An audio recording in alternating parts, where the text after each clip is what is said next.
The marriage certificate sat between them on the scratched government desk, and Ava Sterling's hand trembled as she reached for the pen. 30 years old, Harvard-educated, heir to a crumbling empire, and here she was, about to marry a man in oil-stained work boots who smelled faintly of motor grease. Her father had promised her a powerful alliance. Instead, she got Noah Bennett, single dad, small-town mechanic, nobody. She signed anyway, watching her perfect life collapse with each stroke of ink. Then Noah's phone buzzed, then another, then 6 more. Across the city, stock tickers started moving. Someone powerful had just made a play. Ava looked at her new husband's calloused hands and felt the first cold touch of fear. If you're watching from anywhere in the world, drop your city in the comments below. I want to see how far this story travels. Hit that like button and stick around until the end. Trust me, nothing in this story is what it seems. The fluorescent lights in the Office of Civil Records hummed like dying insects. Ava had imagined this moment differently, had imagined all of it differently. In her version, there would have been photographers, champagne, a dress that cost more than most people's cars. Her marriage was supposed to be a merger, yes, but a glamorous one.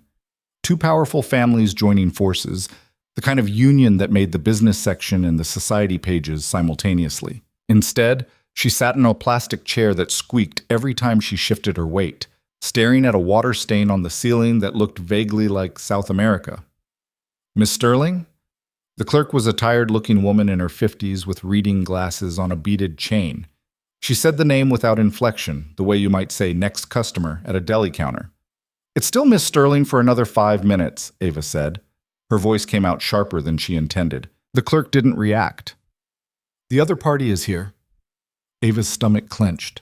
She'd been dreading and anticipating this moment in equal measure. 3 weeks ago, her father had sat her down in his study, the same study where he'd taught her to read stock reports when she was 7, and explained that the company was dying, not struggling, not facing challenges. Dying. The Beaumont deal fell through, he'd said, and for the first time in her life, Ava had seen her father look old. Actually old. We're leveraged too heavily. The creditors are circling. We have maybe 90 days before... He hadn't finished the sentence. He hadn't needed to. So we find another investor, Ava had said. The Singapore group, or... There is another option. Her father had pulled out a folder. A marriage arrangement. Very old family, very private, extremely well connected. Ava had felt her world tilt. You're joking. I wish I was. She'd expected resistance to feel more dramatic. Instead, it had felt like something inside her just folded. Like origami in reverse. 3 generations of Sterling Industries, hundreds of employees, her mother's legacy, all of it rested on her shoulders. What was she supposed to say? No? So she'd said yes. And she'd spent 3 weeks imagining the man she'd meet. Someone from the Singapore group, maybe. Or one of the private equity princes from New York. Someone ruthless and brilliant and probably twice her age. Someone she could respect, even if she couldn't love. The door opened. Ava looked up. The man who walked in was younger than she expected. Maybe 32, 33. Dark hair that needed a cut. Broad shoulders under a jacket that had seen better days. Work boots that had definitely seen better days. He had the kind of face that was hard to read. Strong features, careful eyes. A mouth that looked like it smiled easily, but wasn't smiling now. Behind him, a shorter man in an expensive suit was talking rapidly into a phone. The contrast was almost comical. Noah Bennett, the man in work boots said, extending his hand to Ava. She stood automatically, her etiquette training kicking in even as her brain struggled to process what she was seeing. His hand was warm, calloused, completely unlike any hand that had ever touched hers at a charity gala or corporate dinner. Ava Sterling. I know who you are. He said it without malice, just stating a fact. The man in the suit finished his call and stepped forward. Richard Chen, representing Mr. Bennett's interests. Shall we proceed? Ava's father appeared in the doorway, looking relieved and anxious in equal measure. He nodded at Noah, a weird, almost deferential nod that made Ava's skin crawl. This is him? She said quietly, turning to her father. This is the... Let's just get through this, her father murmured. Please, Ava, trust me. Trust. That word had been doing a lot of heavy lifting lately. They sat down. The clerk produced documents. Richard Chen read through terms with professional efficiency while Ava tried to understand what was happening. The marriage contract was weirdly straightforward. A legal union, period. No consummation requirements, no elaborate prenuptial clauses, no sunset provisions. Just marriage. Mr. Bennett maintains a private residence outside the city, Richard was saying. Mrs. Bennett would be welcome to maintain her own residence, or she'll stay with me, Noah said. His voice was quiet but firm. That's part of this. Ava's head snapped toward him. Excuse me? Noah met her eyes. If we're doing this, we do it right. You live under my roof. That's the deal. The deal? Ava felt heat rising in her chest. I wasn't aware you were dictating terms. I'm not dictating. I'm stating what I need for this to work. And what I need doesn't matter? Does it? Noah's expression didn't change. You're here to save your company. I'm here to make that happen. Everything else is details. The casual brutality of it took her breath away. He wasn't wrong. That was the worst part. She was here to save Sterling Industries. Her wants, her needs, her entire future had already been sacrificed the moment her father opened that folder. But hearing it said out loud, in that matter-of-fact tone, made it real in a way it hadn't been before. Fine, she said, biting off the word. I'll live in your house. Our house, Noah corrected gently. For however long this lasts. The clerk cleared her throat. If we could proceed with the signatures? Ava picked up the pen. Her hand was steadier than she expected. Years of board meetings and hostile negotiations had taught her how to hide what she was feeling. She signed Ava J. Sterling in the practice script she'd perfected at 15. Noah signed beside her. His signature was messier, more abbreviated, just N. Bennett in quick strokes. The moment his pen left the paper, phones started buzzing. Richard Chen pulled out his cell, glanced at the screen, and his eyebrows shot up. Ava's father checked his own phone and went pale. What? Ava demanded. Her father showed her the screen. It was a financial news feed, and the headline made her dizzy.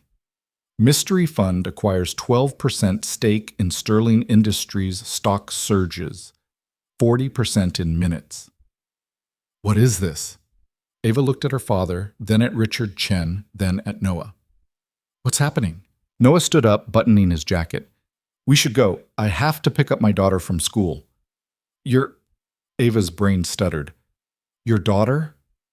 Sadie. She's 7. Didn't your father mention her? Ava turned to her father with murder in her eyes. I may have left out some details, her father said weakly. Some details? Ava's voice rose. You're telling me I just married a man with a child, and you didn't think that was worth mentioning? If I told you everything, you wouldn't have come. He wasn't wrong about that either. Ava wanted to scream. She wanted to flip the table. She wanted to rewind 3 weeks and tell her father to let the company burn. Instead, she picked up her purse. Where are you going? Her father asked. Apparently to pick up my stepdaughter from school. She said it with all the venom she could muster. Noah was already at the door. My truck's outside. Of course it was a truck. The vehicle was a Ford F-150 that had seen at least a decade of hard use. The passenger seat had a coffee stain on it. There was a child's car seat in the back, covered in stickers of cartoon characters Ava didn't recognize. She climbed in without comment, her Valentino skirt immediately picking up some kind of dust from the seat. Noah started the engine. Country music came through the speakers before he quickly switched it off. They drove in silence for 5 minutes. Finally, Ava couldn't take it anymore. What just happened back there? With the stock? Your company needed investment. Now it has it. From whom? Noah didn't answer. Those phones started ringing the second you signed that paper, Ava pressed. That's not a coincidence. No, Noah agreed. It's not. So explain it to me. He glanced at her, then back at the road. You really don't know who I am, do you? You're Noah Bennett. You have a daughter. You drive a truck that smells like motor oil. That's literally all I know. Something that might have been amusement flickered across his face. Your father didn't do his homework. Apparently not, so enlighten me. Noah was quiet for a long moment. I run a private investment fund, very private. The kind that doesn't appear in Forbes lists or attend Davos. Ava's mind raced. How private? The kind where my signature on a marriage certificate to an heiress of a struggling manufacturing company is enough to make institutional investors think something big is happening. Is something big happening? Yeah, Noah said. You just got married. The dry delivery almost made her laugh. Almost. So you're rich, Ava said. I'm comfortable. How comfortable? Noah pulled into the parking lot of an elementary school. Kids were streaming out of the building, backpacks bouncing, voices shrill with freedom. Comfortable enough that you won't have to work if you don't want to, he said, killing the engine. Comfortable enough that Sadie will never worry about college. Comfortable enough that Sterling Industries won't collapse. But not comfortable enough to skip the work boots and truck? Now he did smile. It transformed his face completely. I like my work boots. And this truck has 300,000 miles on it. Why would I get rid of it? Before Ava could answer, a small figure in a purple backpack came running toward them. Dad! Noah got out of the truck, and the girl launched herself at him with the unselfconscious joy of a child who absolutely trusts they'll be caught. He scooped her up easily, spinning her once before setting her down. Good day? He asked. We did fractions. I hate fractions. Fractions are important, kiddo. You sound like Mrs. Patterson. The girl finally noticed Ava, who had gotten out of the truck and was standing awkwardly by the passenger door. Who's that? Noah's expression shifted, something guarded moving across it. Sadie, this is Ava. She's going to be staying with us for a while. Sadie studied Ava with the brutal honesty of a 7-year-old. Are you Dad's girlfriend? No, Ava said. Yes, Noah said at the same time. They looked at each other. Kind of, Noah amended. It's complicated, Sadie. Adults always say things are complicated when they don't want to explain them, Sadie said wisely. Then to Ava. Do you like mac and cheese? Yes? Good. Dad makes the best mac and cheese. It's the only thing he can cook that doesn't come out weird. Hey, Noah protested. My lasagna is improving. You put raisins in it last time. That was an accident. Ava watched this exchange with a growing sense of unreality. 6 hours ago, she'd been in her penthouse apartment, preparing for what she thought would be a strategic marriage to a powerful stranger. Now she was in a school parking lot, listening to a single dad defend his lasagna to his 7-year-old daughter. Come on, Noah said, opening the back door for Sadie. Let's go home. Home. The word landed strange. The house was nothing like what Ava expected. It wasn't a mansion. It wasn't even trying to be a mansion. It was a modest bungalow on a tree-lined street, the kind of place where neighbors actually knew each other's names. The paint was a little faded. The lawn needed mowing. Wind chimes hung from the porch, making soft music in the breeze. This is it, Noah said, pulling into the driveway. I know it's not what you're used to. Ava thought of her penthouse with its floor-to-ceiling windows and designer everything. She'd always thought it was elegant. Looking at this small, worn house with its green front door and slightly crooked mailbox, she suddenly wasn't sure what elegant meant anymore. Inside was just as unpretentious. Hardwood floors that creaked, furniture that looked comfortable rather than expensive. Sadie's drawings on the refrigerator, a bookshelf stuffed with paperbacks and repair manuals, photos on the walls, Noah and Sadie at various ages, smiling in various places. No photos of a mother. Ava didn't ask. Your room's upstairs, Noah said, gesturing toward a staircase. First door on the left, bathrooms across the hall. Make yourself at home. Where's your room? End of the hall. Sadie's is next to mine. So she'd have her own space. That was something. Ava climbed the stairs, her heels loud on the wood. The room he'd indicated was small but clean. A double bed with a plain blue comforter, a dresser, a window that looked out onto the street. No closet to speak of, just a small wardrobe that would hold maybe a quarter of what was in her penthouse. She sat on the bed. The springs squeaked. This was insane. All of it was insane. Downstairs, she could hear Sadie chattering at her father, something about a spelling test and a boy named Marcus who always picked his nose during silent reading. Ava pulled out her phone. 17 missed calls from her mother. 43 emails. 6 texts from her best friend Kira, each one more frantic than the last. She ignored all of it. Instead, she opened her browser and typed Noah Bennett Investment Fund. The search returned nothing useful, a few LinkedIn profiles that clearly weren't him, a realtor in Denver, a youth pastor in Ohio. She tried Noah Bennett Finance.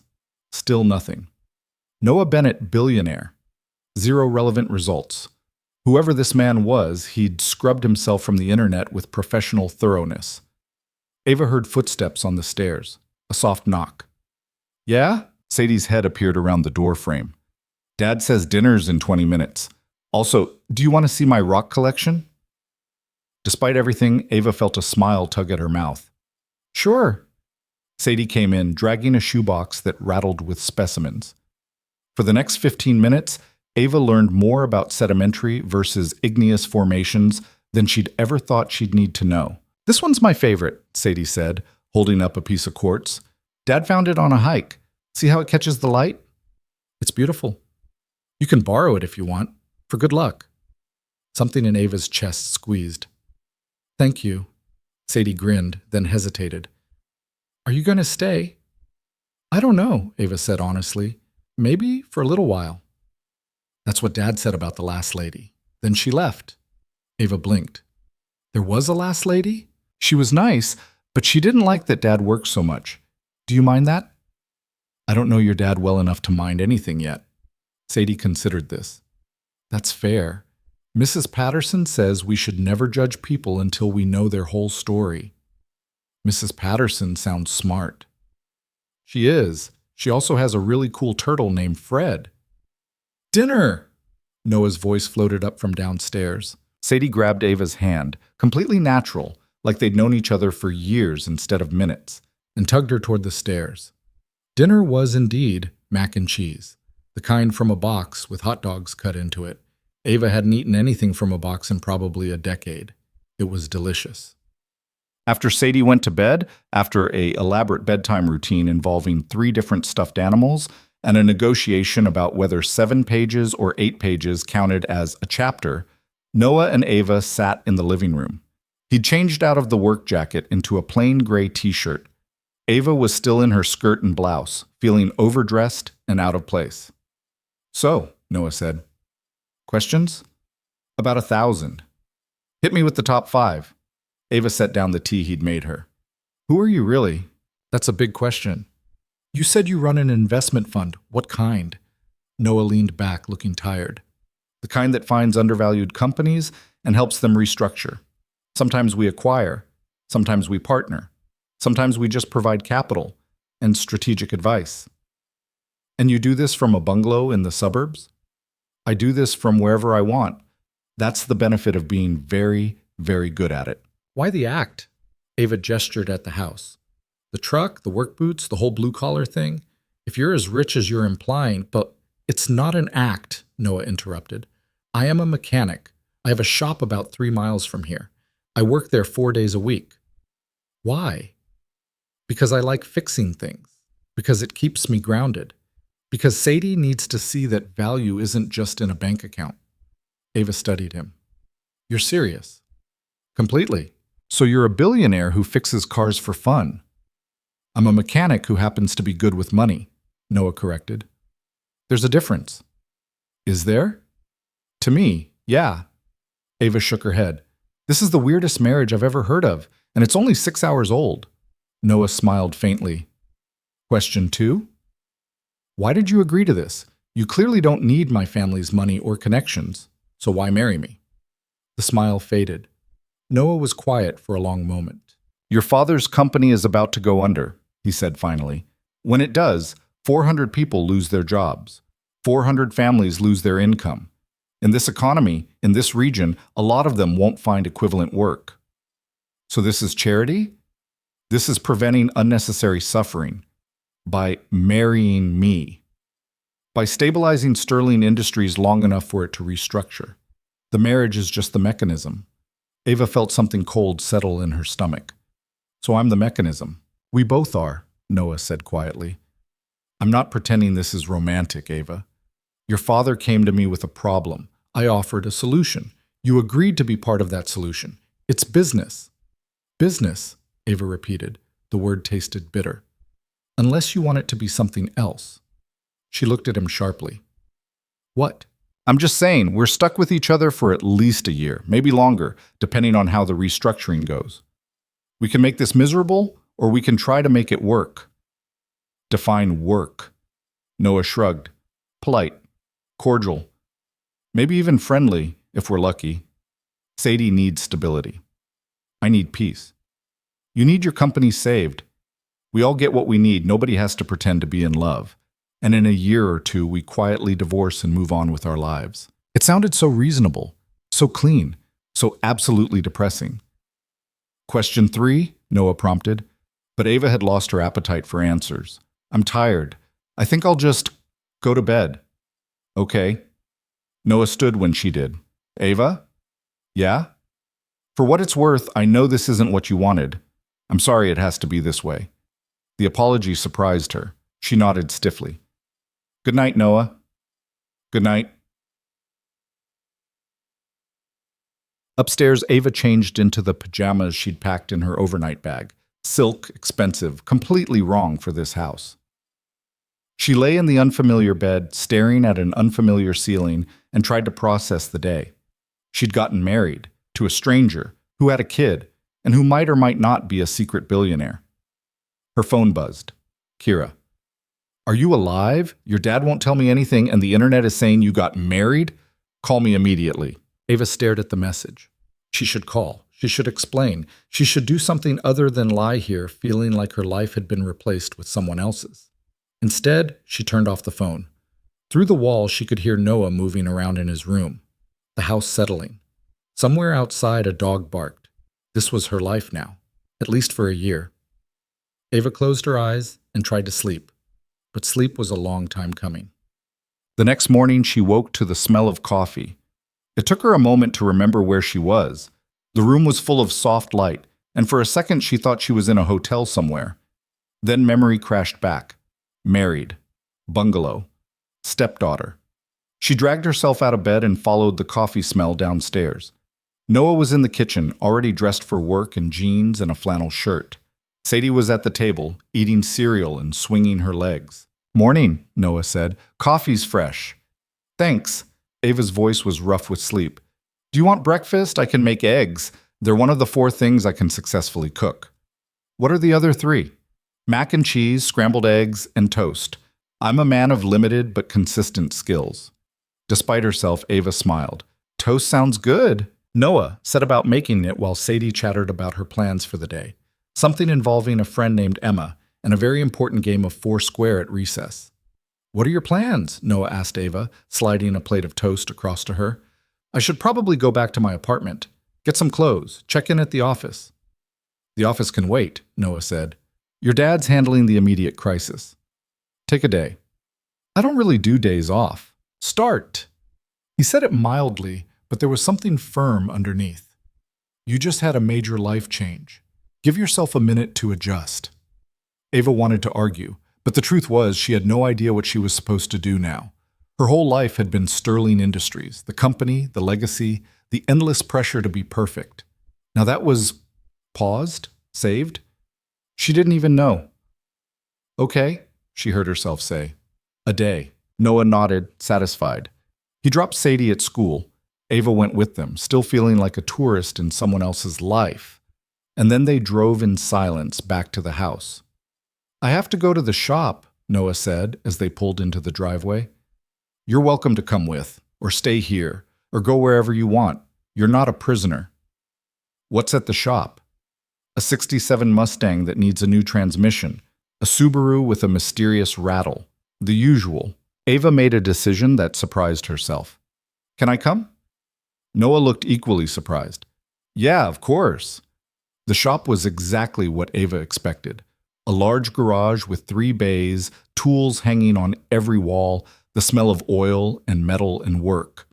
2 other mechanics were already there, a younger guy with extensive tattoos and an older man with an impressive beard. Boss man, the tattooed guy said. Didn't expect you today. Couldn't stay away. Marcus, Dave, this is Ava. Both men looked at her, really looked, taking in the designer jeans and cashmere sweater she'd thrown on that morning, and then looked at Noah with expressions that clearly said, what the hell?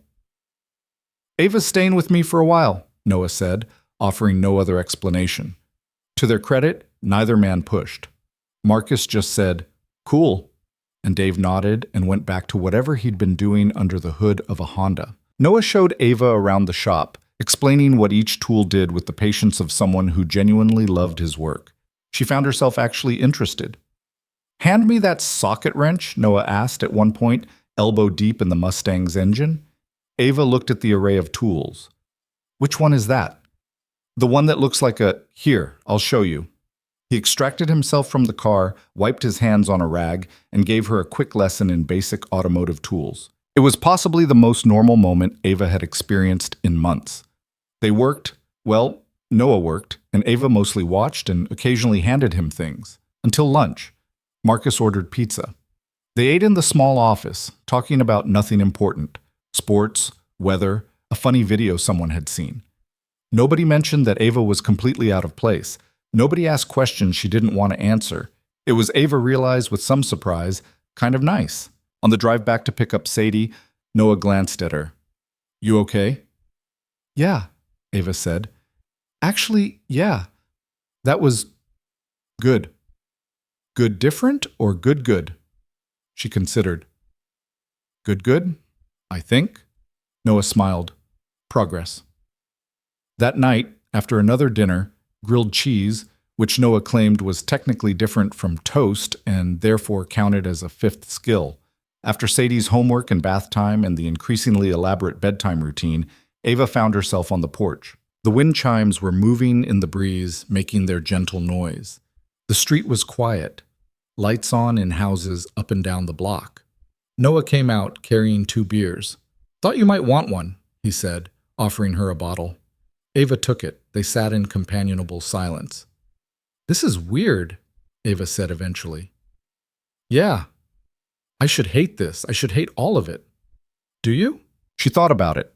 The small house, the mundane routines, Sadie's endless questions, and Noah's terrible cooking and the smell of motor oil that somehow followed him everywhere. "No," she admitted. "I don't think I do." "Good," Noah said, "because you're stuck here for a while. At least a year. At least." They drank their beers. Somewhere down the street, a car door slammed. A dog barked. Normal sounds. Regular life. Ava had spent 30 years in penthouses and boardrooms surrounded by luxury and pressure and the constant weight of expectation. This ordinary street, this modest house, this strange forced marriage, it shouldn't feel like relief. But somehow, it did. "Noah? Yeah? Thank you for not making this harder than it has to be." He looked at her, and in the porch light, his expression was impossible to read. "Same to you," he said finally. They finished their beers. Ava went to bed in her small room, in the squeaky bed, in a house that wasn't hers. And for the first time in 3 weeks, she slept through the night. The routine established itself faster than Ava expected. Mornings, coffee with Noah, breakfast chaos with Sadie, the school run. Days, sometimes the office, where her father looked simultaneously relieved and guilty every time he saw her. Sometimes the shop, where she was learning the difference between a Phillips head and a flathead. Sometimes just the house, which needed more work than she'd initially noticed. Evenings, dinner, homework help, Sadie's increasingly creative attempts to delay bedtime. Nights, the porch, sometimes with Noah, sometimes alone, always with the wind chimes and the quiet street and the strange peace of it all. A week passed, then 2. Ava's mother finally cornered her at the Sterling Industries office. "You got married," Linda Sterling said. Not a question, an accusation. "I did what Dad asked me to do." "To a mechanic." "To someone who saved the company. We don't even know who this man is." Ava thought about Noah teaching Sadie long division at the kitchen table. Noah with grease under his nails and patience in his voice. Noah who said goodnight to his daughter like every night might be the last one, like every moment was precious. "I know who he is," Ava said quietly. Her mother's expression shifted, something like concern breaking through the anger. "Are you happy, Ava?" The question caught her off guard. Was she happy? She was living in a house a tenth the size of her apartment, eating food from boxes, sharing a bathroom with a 7-year-old who left toothpaste in the sink, married to a man who was still mostly a stranger. "I don't know," Ava said honestly, "but I'm not miserable. That's something." Her mother didn't look convinced, but she let it go. That night, Ava came home. When had she started thinking of it as home? To find Noah in the garage working on something that involved a lot of cursing and what sounded like a hammer. Need help? She called. Unless you know how to remove a seized bolt, probably not. I could Google it. Noah laughed. A real laugh, not the careful ones he usually offered. That's very sweet. Also useless. Ava leaned against the doorframe, watching him work. Can I ask you something? Shoot. Why'd you really agree to marry me? Noah didn't stop working. I told you, the jobs. The jobs are part of it, Ava interrupted. But there's something else, something you're not saying. He was quiet for long enough that she thought he might not answer. Then, I was married before. Sadie's mom. Ava's breath caught. What happened? Cancer. Sadie was 3. Noah. It's okay. I mean, it's not okay, but it's been 4 years. We're managing. He finally stopped working, straightening up and meeting her eyes. But when your father came to me, when he explained the situation, all I could think about was those 400 families, those 400 kids who might end up like Sadie, losing a parent because of something completely out of their control. So you're trying to save them. I'm trying to make sure they don't have to go through what we went through. If that means marrying someone I barely know for a year, that's a small price. Ava felt something crack open in her chest. You're a better person than I am. I doubt that. I'm only here because my father guilted me into it. You're here because you actually give a damn about people. Noah shook his head. You're here because you love your family and their legacy. That's not nothing, Ava. That's actually kind of everything. They looked at each other across the dim garage, and something passed between them. Understanding, maybe. Or the beginning of it. This is still weird, Ava said. Yeah, Noah agreed. But maybe weird isn't so bad. Upstairs, Sadie called out that she needed help with something. Noah wiped his hands on a rag. Duty calls. Ava followed him inside into the warm light of the house, into the organized chaos of life with a 7-year-old, into this strange new existence that was starting to feel less like a prison sentence and more like something else. She still didn't know what would happen when the year was up, but for the first time she wasn't counting down the days. 3 weeks into the marriage, Ava's designer heels started falling apart. Not the expensive ones she wore to board meetings. Those were safely stored in her apartment downtown. These were the casual pair she'd worn to the grocery store with Noah, the ones that cost more than his monthly truck payment. The left heel had developed a wobble, and the leather was scuffed beyond what any amount of polish could fix. She tossed them in the trash that morning, figuring she'd order new ones online. When she came home from Sterling Industries that evening, a brutal day of restructuring meetings that had left her head pounding, the shoes were sitting on the kitchen table. Fixed. The heel was steady, the leather conditioned and buffed to something close to its original shine. Noah did that, Sadie said, looking up from her math homework. He was working on them in the garage for like an hour. Ava picked up one of the shoes, turning it over in her hands. The repair wasn't perfect. You could see where he'd reattached the heel, see the careful stitching he'd done to reinforce the worn leather. But it was solid, functional, done with the same care he brought to fixing a transmission or teaching his daughter fractions. Where is he? Shop, said he'd be back by dinner. Ava set the shoe down carefully. Something in her throat felt tight. That night, after Sadie was in bed, she found Noah on the porch with his usual beer. Thank you, she said. For the shoes? He shrugged. They were fixable. Seemed wasteful to throw them out. Most people would have just let me buy new ones. I'm not most people. No, Ava thought. He really wasn't. She sat down beside him, close enough that their shoulders almost touched. The wind chimes sang their quiet song. Down the street, Mr. Palmer was walking his ancient golden retriever. Can I ask you something? Ava said. You're full of questions lately. This is a new situation. I'm trying to understand it. Noah smiled faintly. Ask. Why do you live like this? If you have the kind of money you're implying, why the bungalow? Why fix my shoes instead of just buying me new ones? Why any of it? Noah took a long pull from his beer. You ever hear the story about the fisherman and the businessman? No. Businessman sees a fisherman sleeping on a beach in the middle of the day. Asks him why he's not out fishing, making money. Fisherman says he already caught enough fish for the day. Businessman says he should catch more, sell them, buy a bigger boat, hire a crew, expand his operation, eventually sell the whole business and retire rich. Fisherman asks what he'd do then. Businessman says, then you can relax and enjoy life, sleep on the beach whenever you want. Fisherman looks at him and says, but I'm already doing that. Ava was quiet, processing. I had the big house, Noah continued. The penthouse, the cars, the whole show. When my wife got sick, none of it mattered. None of it made her better. And after she died, Sadie and I were rattling around in all that space, surrounded by expensive things that just reminded me of what we'd lost. He gestured at the street, the modest houses with their glowing windows. This is real. This is enough. Why would I need more? Because you can have it. That's not a reason. That's just greed dressed up as ambition.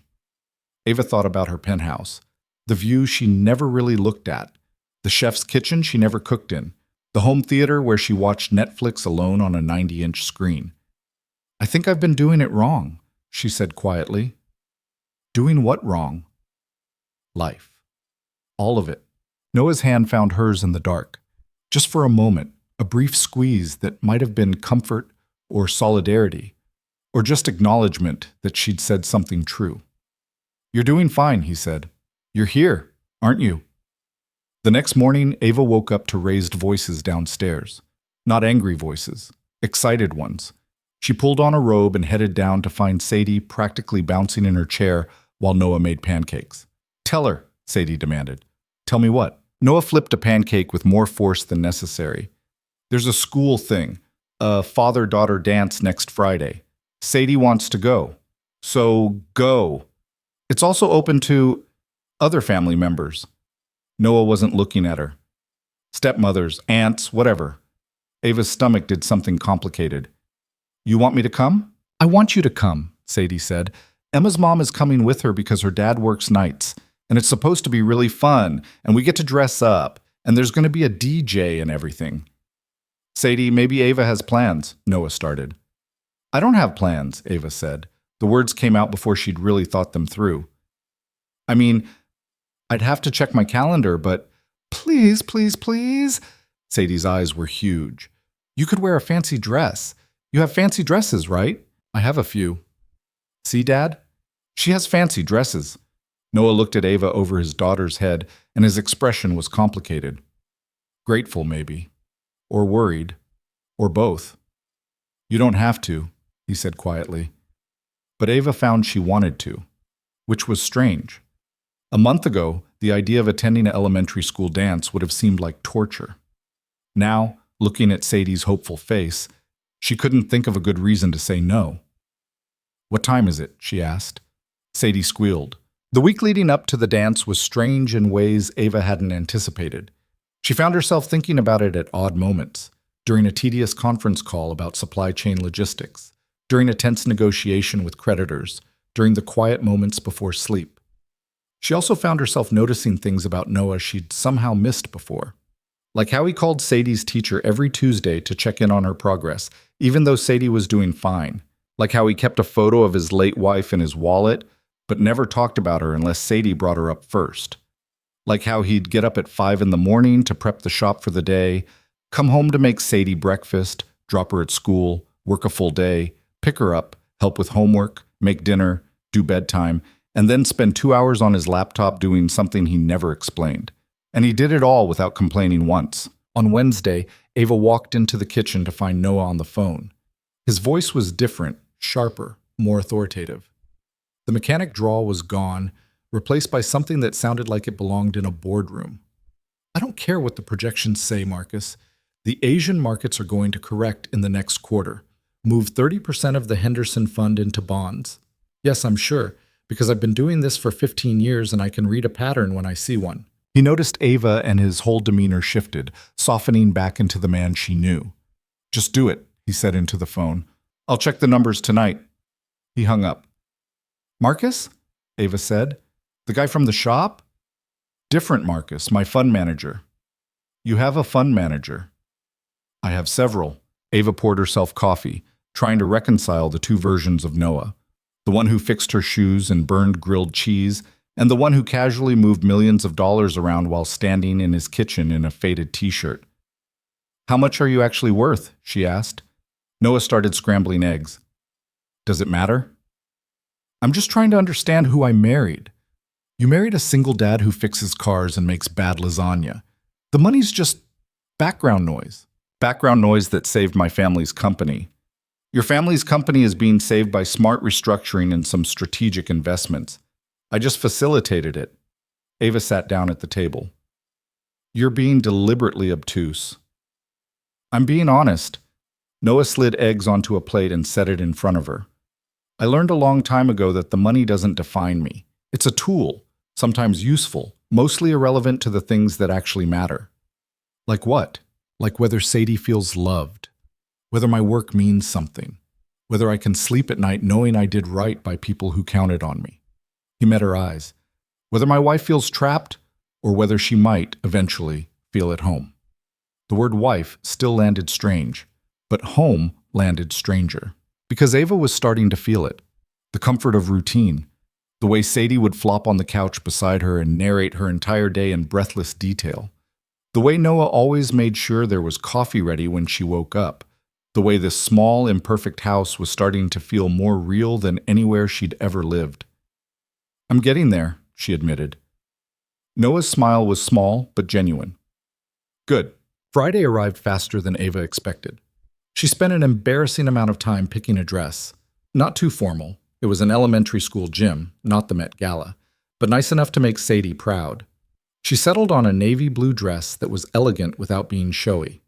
When she came downstairs, Sadie gasped. "You look like a princess." "You look pretty amazing yourself," Ava said, and meant it. Sadie was in a purple dress with sparkles, her hair in careful braids courtesy of Noah, who apparently had more skills than Ava had given him credit for. Noah was in slacks and a button-down, and Ava had to admit he cleaned up well. Really well. "Ready?" he asked. The school gym had been transformed with streamers and balloons and a disco ball that looked like it had seen better decades. The DJ was set up in one corner, playing a mix of current pop and dad rock. Fathers and daughters filled the dance floor, some dancing enthusiastically, some swaying awkwardly, all of them clearly happy to be there. Sadie grabbed Ava's hand. "Come on, this is my favorite song." Ava let herself be dragged onto the dance floor. She hadn't danced in years, real dancing, just for fun dancing. At charity galas, she did the appropriate waltzes with appropriate partners. This was different. This was Sadie twirling and giggling and not caring at all about technique or grace. Noah joined them, and he was possibly the worst dancer Ava had ever seen. He moved like someone who'd learned rhythm from a manual. Sadie thought it was hilarious. "Dad, you're so bad at this." "I'm experiencing the music in my own way," Noah said with dignity, executing what might have been a disco move circa 1978. Ava laughed, and for a moment forgot about everything else. The company, the arrangement, the weird limbo of their marriage. There was just the music and the terrible lighting and Sadie's joy and Noah's terrible dancing. Then the music slowed. The DJ announced it was time for the special dance, one slow song for fathers and daughters, or in some cases fathers and daughters, and the other important adults in their lives. Sadie looked between Noah and Ava with sudden uncertainty. "You dance with your dad," Ava said gently. "I'll wait here." "But you could both," Sadie started. "It's okay, kiddo," Noah said. "This one's just us." Ava stepped off the dance floor and watched Noah scoop Sadie up, her feet on his feet, swaying to some overly sentimental song about little girls growing up. Sadie was beaming. Noah was smiling, but there was something in his expression that made Ava's chest ache. He was thinking about his wife, about the woman who should have been here for this. Ava found herself blinking back tears, which was ridiculous. She barely knew these people. This wasn't her family. This was a temporary arrangement that would end in 10 or 11 months, and then everyone would go back to their real lives. Except it didn't feel temporary anymore. After the dance, they got ice cream. A tradition, Sadie explained, that her mom had started. Every special occasion ended with ice cream. "Mom always got mint chip," Sadie said, attacking her strawberry cone. "Dad says it tastes like toothpaste, but she loved it." "Your mom had good taste," Ava said. "Did you know her?" Sadie asked. "No, sweetheart, I didn't." She would have liked you, Sadie said with the casual certainty of a 7-year-old. You're smart like she was. And you're nice, even though you try to act like you're not. Noah nearly choked on his coffee. I'm nice, Ava protested. You are, Sadie agreed. But when you first moved in, you did that thing where your face gets all stiff when you're trying not to show feelings. Mom used to say Dad does that too. I do not, Noah said. You totally do, especially when you're on the phone with Grandma Sterling. Now it was Ava's turn to nearly choke. You call my mother Grandma Sterling? What else would I call her? Sadie looked genuinely confused. Ava didn't have an answer for that. Her mother had visited exactly once since the wedding, stayed for 20 painful minutes, and left looking like she'd survived a natural disaster. The idea of her as Grandma Sterling was surreal, but also kind of perfect. That night, after Sadie was asleep, Ava found Noah in his home office, a small room off the kitchen that she usually avoided. He was at his computer, spreadsheets open, looking more like a hedge fund manager than a mechanic. Can I come in? He looked up, surprised. Yeah, of course. Ava sat in the worn armchair in the corner. What are you working on? The Henderson Fund, trying to rebalance some positions before the market opens Monday. The Henderson Fund that you casually moved 30% of into bonds? That's the one. Ava watched him work for a moment. Thank you for tonight, for letting me be part of it. You didn't have to come, but I'm glad you did. Sadie had a great time. What about you? Noah stopped typing. What about me? Did you have a good time? He considered the question. Yeah, I did. It was nice having you there. Made it feel more like... He trailed off. Like what? Like a family, Noah finished quietly. Not just me and Sadie against the world. Like maybe we're building something that could be real. Ava's heart was doing complicated things in her chest. Noah, I know what this is, he interrupted. I know it's temporary, but that doesn't mean we can't make it good while it lasts. And what happens when it's over? Noah met her eyes. I guess we'll figure that out when we get there. The next week brought a problem Ava hadn't anticipated. Her best friend Kira showed up unannounced. Ava opened the door to find Kira on the porch, designer luggage at her feet, looking like she'd walked off a runway and directly into suburban purgatory. What the hell, Ava? Hi, Kira. Want to come in? Do I want to? Yes, I want to come in. You got married to a stranger and moved to the suburbs and stopped answering my calls. I thought you'd been kidnapped. Ava let her in. Kira's eyes scanned the modest living room with barely concealed horror. This is where you're living? It's not that bad. Ava, your closet was bigger than this entire room. Kira, and who is this mystery husband? Where is he? I need to see the man who convinced Ava Sterling to give up her penthouse for... this. As if summoned, Noah appeared from the kitchen, wiping his hands on a dish towel. He took in Kira with a single glance and seemed to understand exactly what he was dealing with. You must be Kira, he said. Ava's mentioned you. Kira looked him up and down. You're the mechanic. I am. You married Ava. I did. Why? Kira, Ava said sharply. But Noah just smiled, because it seemed like the right thing to do at the time. You want coffee? I just made a fresh pot. Kira seemed thrown by his calm. Sure. Coffee. They sat in the kitchen, Kira perched on a chair like she was afraid it might contaminate her Prada pants. Noah made small talk with the ease of someone who couldn't care less what she thought of him. Ava watched the dynamic with a kind of horrified fascination. So, Kira said finally, what's your angle? My angle? Nobody marries an heiress out of the goodness of their heart. What do you get out of this? Kira, that's enough, Ava said. No, it's fine, Noah said. It's a fair question. He looked at Kira directly. I get to help save 400 jobs. I get a year with someone interesting sharing my house. I get to see my daughter happy. That enough of an angle for you? Kira blinked. You're serious? Completely. But you're not in love with her. We barely know each other. Then why? Because love isn't the only reason to commit to something, Noah said simply. Sometimes respect and shared goals and a mutual desire to do right by other people is enough. Kira looked at Ava. And you're okay with this? Ava thought about the fixed shoes, the morning coffee, The way Noah had looked at her during the father-daughter dance, like maybe she belonged there after all. Yeah, she said, I am. Kira stayed for dinner, spaghetti, which Noah managed not to ruin, and met Sadie, who immediately tried to show her the rock collection. By the time Kira left, she seemed less hostile and more confused. Call me, she said to Ava at the door. Actually, call me, not just text. I need to understand what's happening here. I will. Ava? Kira's voice was softer. He seems decent. Weird, but decent. He is. And you seem, I don't know, different, less stressed maybe. Ava hadn't noticed, but now that Kira mentioned it, she realized it was true. The constant tension she'd carried for years, the need to be perfect, to prove herself, to never show weakness. It had eased. Not disappeared, but eased. Maybe I am, she said. After Kira left, Ava found Noah cleaning up the kitchen. Sorry about her, Ava said. She's protective.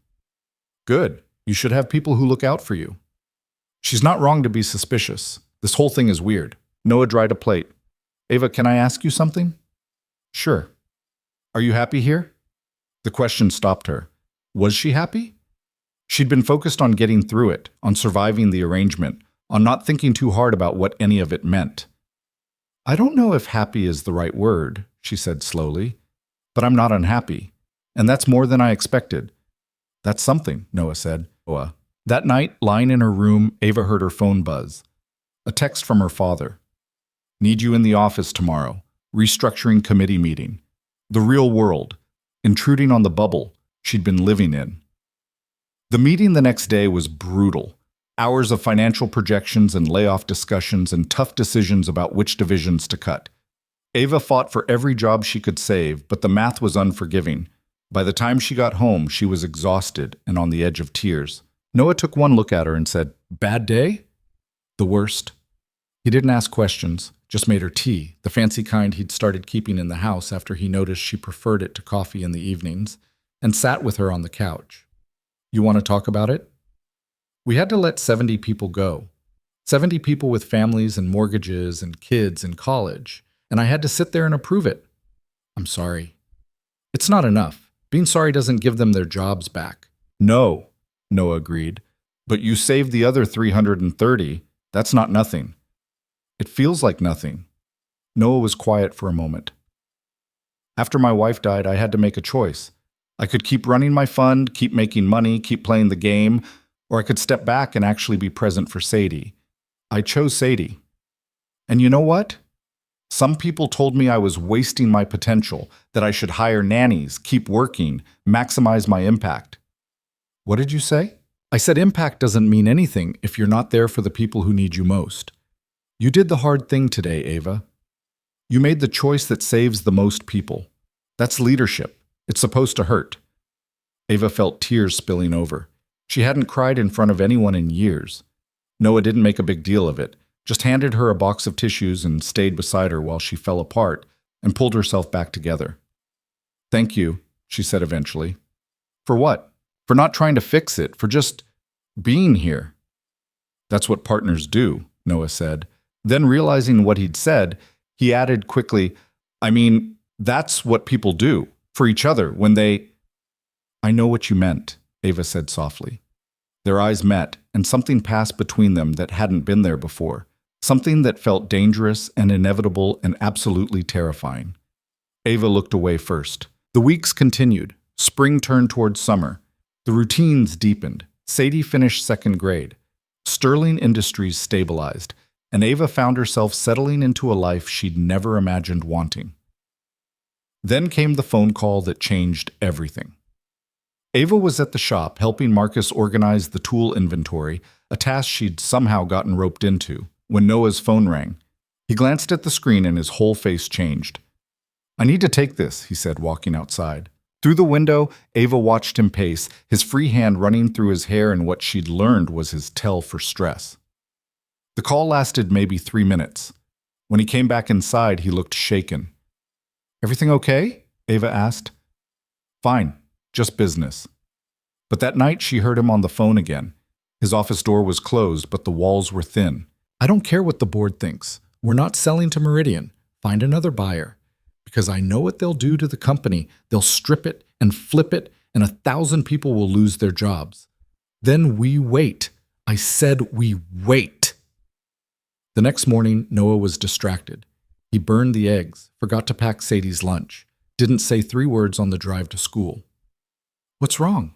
Ava finally asked. Nothing. Noah. He pulled into the driveway and killed the engine. For a long moment, he just sat there.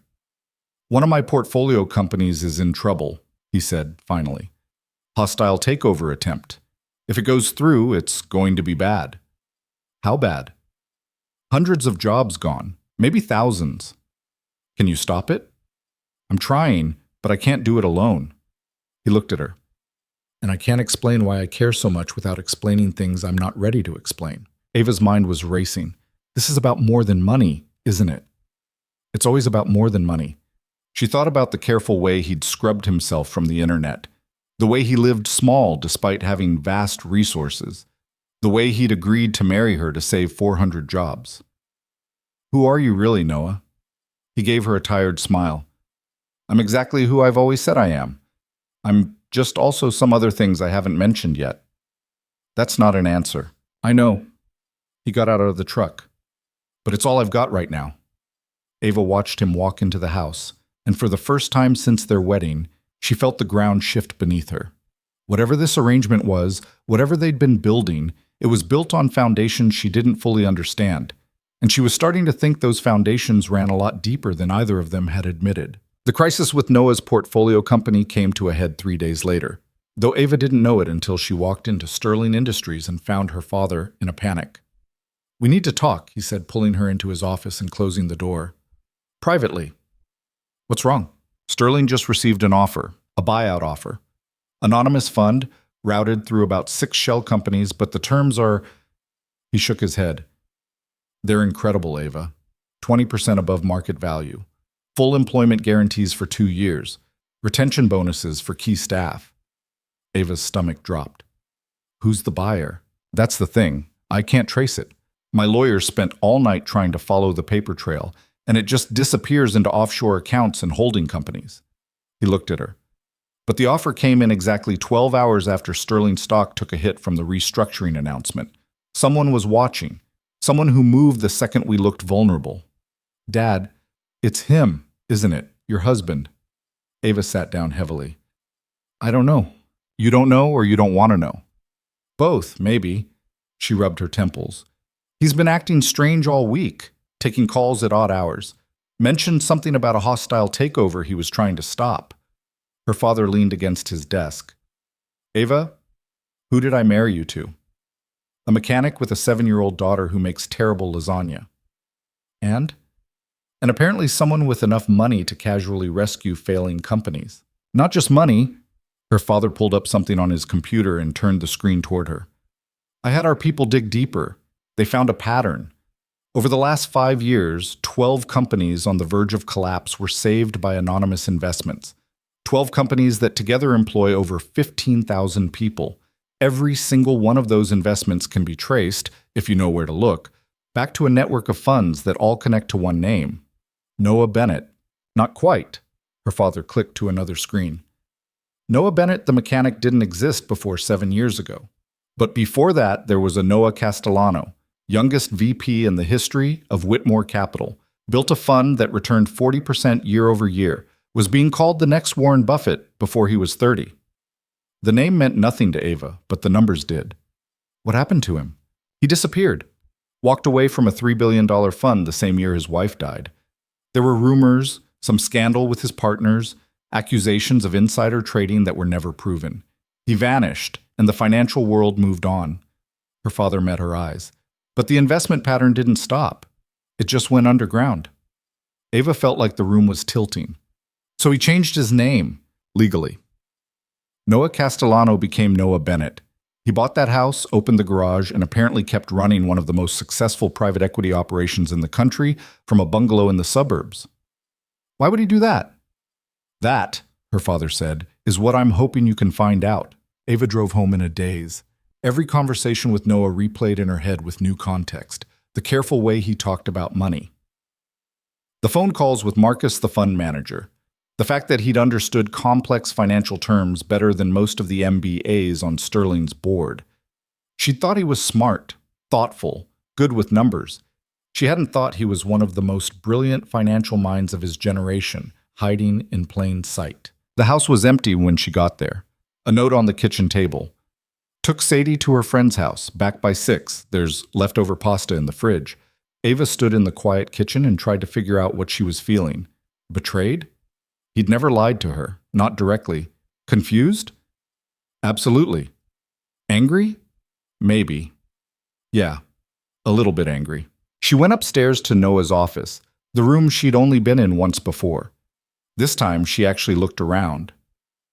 The desk was neat but well used. There were photos of Sadie at various ages, one of Noah with a beautiful woman who must have been his wife. The bookshelf held an odd mix: mechanical repair manuals, advanced financial texts, a few worn paperbacks. She shouldn't snoop. She knew she shouldn't. She opened the desk drawer anyway. Inside were files. Not many, but enough. She pulled out one labeled Meridian Capital and started reading. 20 minutes later, she understood why Noah had been so stressed. Meridian Capital was attempting a hostile takeover of Brooks Manufacturing, a mid-sized company that made industrial equipment. Noah owned 35% of Brooks through various holding companies. Meridian wanted to acquire it, strip the valuable patents, outsource production overseas, and sell off the real estate. The plan would make Meridian's investors a fortune and put 900 people out of work. Noah had been fighting it for weeks. The sound of the front door opening made her jump. She quickly shoved the file back in the drawer, but she wasn't quick enough. Noah appeared in the doorway, Sadie's hand in his. His eyes went to the desk, to Ava's guilty expression, and something in his face closed off. "Sadie, go wash up for dinner," he said quietly. "But I want to show Ava my... Now, please." Sadie, picking up on the tension, scurried off. Noah stepped into the office and closed the door. "Find anything interesting?" "Noah, it's a yes or no question, Ava." "Yes." She stood up, defensive. "I found out that you're not just some mechanic who happens to be good with money. You're Noah Castellano. You ran Whitmore Capital. You were..." "I was a lot of things," Noah interrupted, was being the operative word. "You're still doing it. You're still running funds, still making deals, still trying to keep people employed. Yeah, is that a crime?" "It's a lie." "What did I lie about?" Noah's voice was level, but there was steel underneath. "Did I ever tell you I wasn't good at finance? Did I ever say I didn't have money? Did I ever pretend to be something I'm not? You changed your name 7 years ago after my wife died and my business partners tried to destroy me. Yeah, I changed my name. I wanted a fresh start. I wanted to raise my daughter somewhere real, without the vultures and the press and the constant pressure to be the golden boy of Wall Street. You didn't think that was something I should know before we got married?" Noah laughed, but there was no humor in it. "You want to talk about things we should have known before we got married?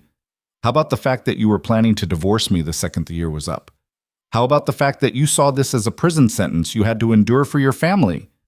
Ava flinched. "That's not fair." "No? Then what is it?" "Because from where I'm standing, we had an arrangement, a business deal. I held up my end. I saved your company. I gave you a place to stay. I asked for nothing except that you be decent to my daughter. I don't remember promising full disclosure of my entire financial history." "This is different." "Why? Because you found out I'm richer than you thought? Because the mechanic you were slumming it with turns out to have a few more zeros in his bank account? That's not what this is about." "Then what is it about?" Noah stepped closer. "Because I'm trying to figure out why you're mad. I'm the same person I was this morning. I fix cars. I make bad pasta. I care about Sadie and try to do right by the people who depend on me. The only thing that's changed is what you know. So what's really bothering you, Ava?" She opened her mouth to answer and realized she didn't know. He was right. He'd never lied. He'd just never volunteered information she hadn't asked for. But it felt like a betrayal anyway. "I thought we were becoming friends," she said finally. "I thought we were building something real. And now I find out you've been keeping this whole other life secret." "It's not secret. It's private. There's a difference." "Is there?" "Yeah." Noah's voice softened slightly. I learned the hard way that when people know how much money you have, they stop seeing you. They see the money, the opportunity, the angle. I didn't want that with you. I wanted... He stopped. What? I wanted you to see me. Just me. The guy who burns dinner and can't dance and loves his kid. Not Noah Castellano, the financial genius. Not the guy who used to be on the cover of Fortune. Just me. Ava felt something crack in her chest. Noah, I should have told you, he admitted. You're right about that. But I didn't know how. And the longer I waited, the harder it got. They stood there in the small office, the air heavy between them. The file I was reading, Ava said, Meridian Capital, Brooks Manufacturing. What about it? Let me help. Noah blinked. What? You're fighting a hostile takeover. I know corporate warfare. Let me help you. Ava, you don't have to. I want to. Those 900 jobs, they matter. And if I can do something about it, I should. Noah studied her face. This isn't your fight. Maybe not, but I'm making it mine anyway. Something shifted in Noah's expression. Okay, but there's something you need to know first. What? There's a gala tomorrow night, the Riverside Foundation dinner. It's where Meridian's CEO is going to announce the acquisition. He thinks he's already won. So we need to stop him before then. We need to be there, in person, to counter his announcement with our own. Ava saw where this was going. You're going to reveal yourself. I don't have a choice. If I want to fight this publicly, I can't hide anymore. And you need me there. I need my wife there, Noah corrected. The brilliant, ruthless Ava Sterling, who happens to be married to the reclusive Noah Castellano. Together, we're a power couple that Meridian can't ignore. You want to use our marriage as leverage. I want to use everything we've got to save 900 jobs. Yes. Ava thought about it. Going public with their relationship meant scrutiny. Questions. The press would have a field day with the heiress who married a mechanic who turned out to be a billionaire. But it also meant standing beside Noah in a fight that mattered. I'm in, she said. Noah's relief was visible. Thank you. On one condition. Name it. No more secrets. If we're doing this, really doing this, I need to know who I'm standing next to. Noah held out his hand. Deal. She shook it, and the contact sent electricity up her arm. The next 24 hours were chaos. Noah made calls, Ava made calls. They strategized over terrible coffee at the kitchen table while Sadie did homework and asked why everyone seemed so serious. Just work stuff, kiddo, Noah said. Is Ava helping you with work? Yeah, she is, Sadie grinned. That's good. You need help. You're always forgetting to eat lunch when you're working. She's not wrong, Ava said. By the time the gala rolled around, they had a plan. Fragile and dependent on perfect timing, but a plan. Ava wore a dress she'd had shipped from her apartment, black, elegant, expensive enough to remind everyone who she was. Noah wore a tuxedo that made him look like he'd stepped off a magazine cover. You clean up nice, Ava said when he came downstairs. You too. His eyes lingered on her for a moment longer than necessary. Ready? No, but let's do it anyway. The Riverside Foundation dinner was exactly the kind of event Ava used to attend 3 times a week. Glittering ballroom, champagne towers, people in evening wear talking deals between courses. She knew half the room by name. None of them knew Noah. They walked in together, and Ava felt the room's attention shift toward them. Whispers started immediately. Is that Ava Sterling? Who's she with? Wait, didn't she get married? They made it halfway across the room before someone intercepted them. Gregory Vance, CEO of Meridian Capital, with a smile that didn't reach his eyes. Ava Sterling, what a surprise. Gregory, Ava's voice was cool. I'd like you to meet my husband, Noah Bennett. Gregory's smile faltered slightly as he shook Noah's hand. Bennett, I don't think we've met. We haven't, Noah said. I tend to keep a low profile. What business are you in? Investments, private equity. How nice. Gregory's tone suggested it was anything but. Small portfolio? Focused, Noah corrected. I believe in quality over quantity. The conversation was interrupted by the dinner announcement. They found their seats. Noah had arranged for them to be at a prominent table. visible to most of the room. Halfway through the main course, Gregory stood up to make his announcement. Ladies and gentlemen, I'm thrilled to share some exciting news. Meridian Capital has reached an agreement to acquire Brooks Manufacturing, a proud American company with a 70-year history. Ava watched Noah's jaw tighten. This acquisition represents our commitment to shareholder value and modernization of American industry. Translation: we're going to gut it and sell the pieces. And we look forward to a bright future for all stakeholders involved. Translation: we don't care what happens to the workers. Gregory sat down to polite applause. Noah caught Ava's eye. Now? She mouthed. He nodded. Noah stood up. The room went quiet. People weren't used to interruptions at these events. If I could have everyone's attention for a moment, Noah said. His voice carried across the room with the confidence of someone who'd done this 100 times before. I'm Noah Bennett, and I need to correct something Mr. Vance just said. Gregory's face went red. I'm sorry, who are you? I'm the majority shareholder of Brooks Manufacturing, and I'm here to tell you that Meridian's acquisition is not happening. The room erupted in whispers. Mr. Bennett, Gregory said tightly, I don't know what you think you're doing, but I'm stopping a predatory acquisition that would destroy 900 jobs while lining your pockets. Noah's voice was steady. Brooks Manufacturing is not for sale. Not to Meridian. Not at any price. You can't block this. We have board approval. You have nothing, Noah interrupted, because you based your entire strategy on the assumption that the majority shareholder was some anonymous fund that wouldn't fight back. Surprise! I'm fighting back. Gregory looked like he wanted to crawl under the table. This is highly irregular. So is trying to raid a company without doing your homework. Noah pulled out his phone and held it up. I've just sent a press release to every major financial outlet. By tomorrow morning, everyone will know that Meridian attempted a hostile takeover based on incomplete information and that Brooks Manufacturing remains independent, with full employment guarantees for all workers. Ava stood up beside him. Sterling Industries stands with Brooks Manufacturing. We'll be partnering on several initiatives going forward, including a joint venture in sustainable manufacturing. Details to follow. She'd made that up on the spot, but it sounded good, and from the look on Noah's face, it was a good play. Gregory sputtered. You can't just… This is business, Gregory, Noah said. Maybe next time do better research. They walked out of the gala together, leaving chaos in their wake. The second they hit the parking lot, Ava started laughing.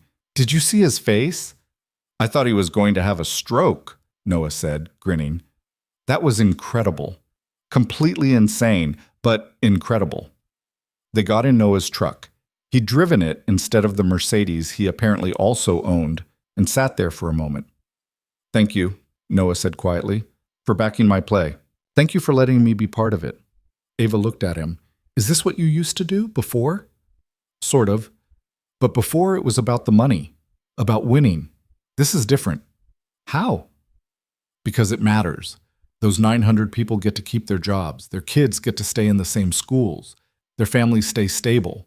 That's worth more than any return on investment. Ava realized with something like awe that he meant it. This wasn't about ego or empire building. It was about doing right by people who had no idea he existed. You're kind of amazing, she said. Noah looked startled. I'm really not. You are.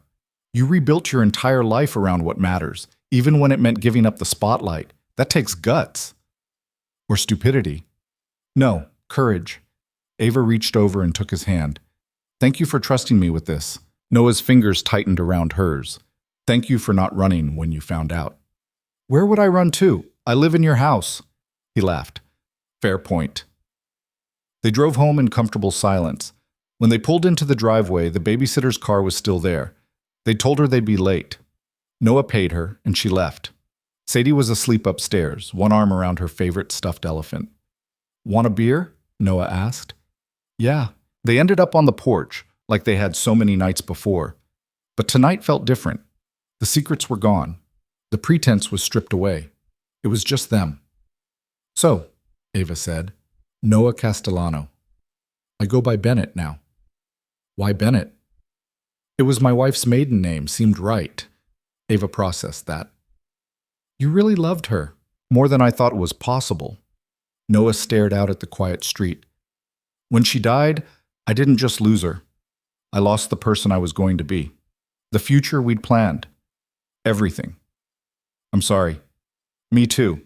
He took a drink, but I got Sadie, and I got a second chance to figure out what kind of man I wanted to be, so I guess it worked out. Is this who you want to be? The mechanic billionaire? I want to be someone Sadie's proud of. Someone who does more good than harm. If that means fixing cars 4 days a week and running a fund the other 3, then yeah, that's who I want to be. Ava thought about her own life. The endless pursuit of more success, more recognition, more proof that she was worthy of the sterling name. I think I've been chasing the wrong things, she admitted. What do you mean? I thought I needed to be perfect, to prove I deserved my family's legacy. But sitting here, drinking cheap beer on a suburban porch, I feel more like myself than I have in years. Noah smiled. Beer's not that cheap. It's imported. She shoved his shoulder. You know what I mean. I do. He looked at her, and there was something in his eyes that made her breath catch. For what it's worth, I think you're already more than enough. Legacy or no legacy? The moment stretched between them, heavy with possibility. Then Ava's phone buzzed. She glanced at it and groaned. What? My mother. She's seen the news. Ava read the text. Noah Castellano? Call me immediately. That's going to be fun to explain. Want me to do it? You'd really call my mother? Sure, I've faced down hostile boards and corporate raiders. How bad can one angry mother-in-law be? Ava laughed. You have no idea. But she didn't call her mother back. Not yet. Instead, she stayed on the porch with Noah, drinking imported beer and watching the streetlights flicker on one by one. Tomorrow, they'd deal with the fallout. Tomorrow, there would be press conferences and interviews and endless questions about the heiress and the hidden billionaire. Tonight, they were just two people who'd fought a battle together and won. Hey, Noah? Yeah? I'm glad you're not just a mechanic. He smiled. I'm glad you're not just an heiress. What are we then? Noah considered the question. Partners, maybe? In this weird, complicated arrangement we've gotten ourselves into. Partners, Ava repeated. I can live with that. They clinked their bottles together, and for the first time since the wedding, Ava felt like they were actually on the same team. The next morning brought exactly the media circus they'd expected. Ava woke to 73 missed calls and an inbox full of interview requests. Noah was already downstairs, fielding calls from reporters and fund managers, and a very confused Marcus from the shop. No, I'm still coming in on Tuesday, Noah was saying. Yeah, the Subaru still needs work.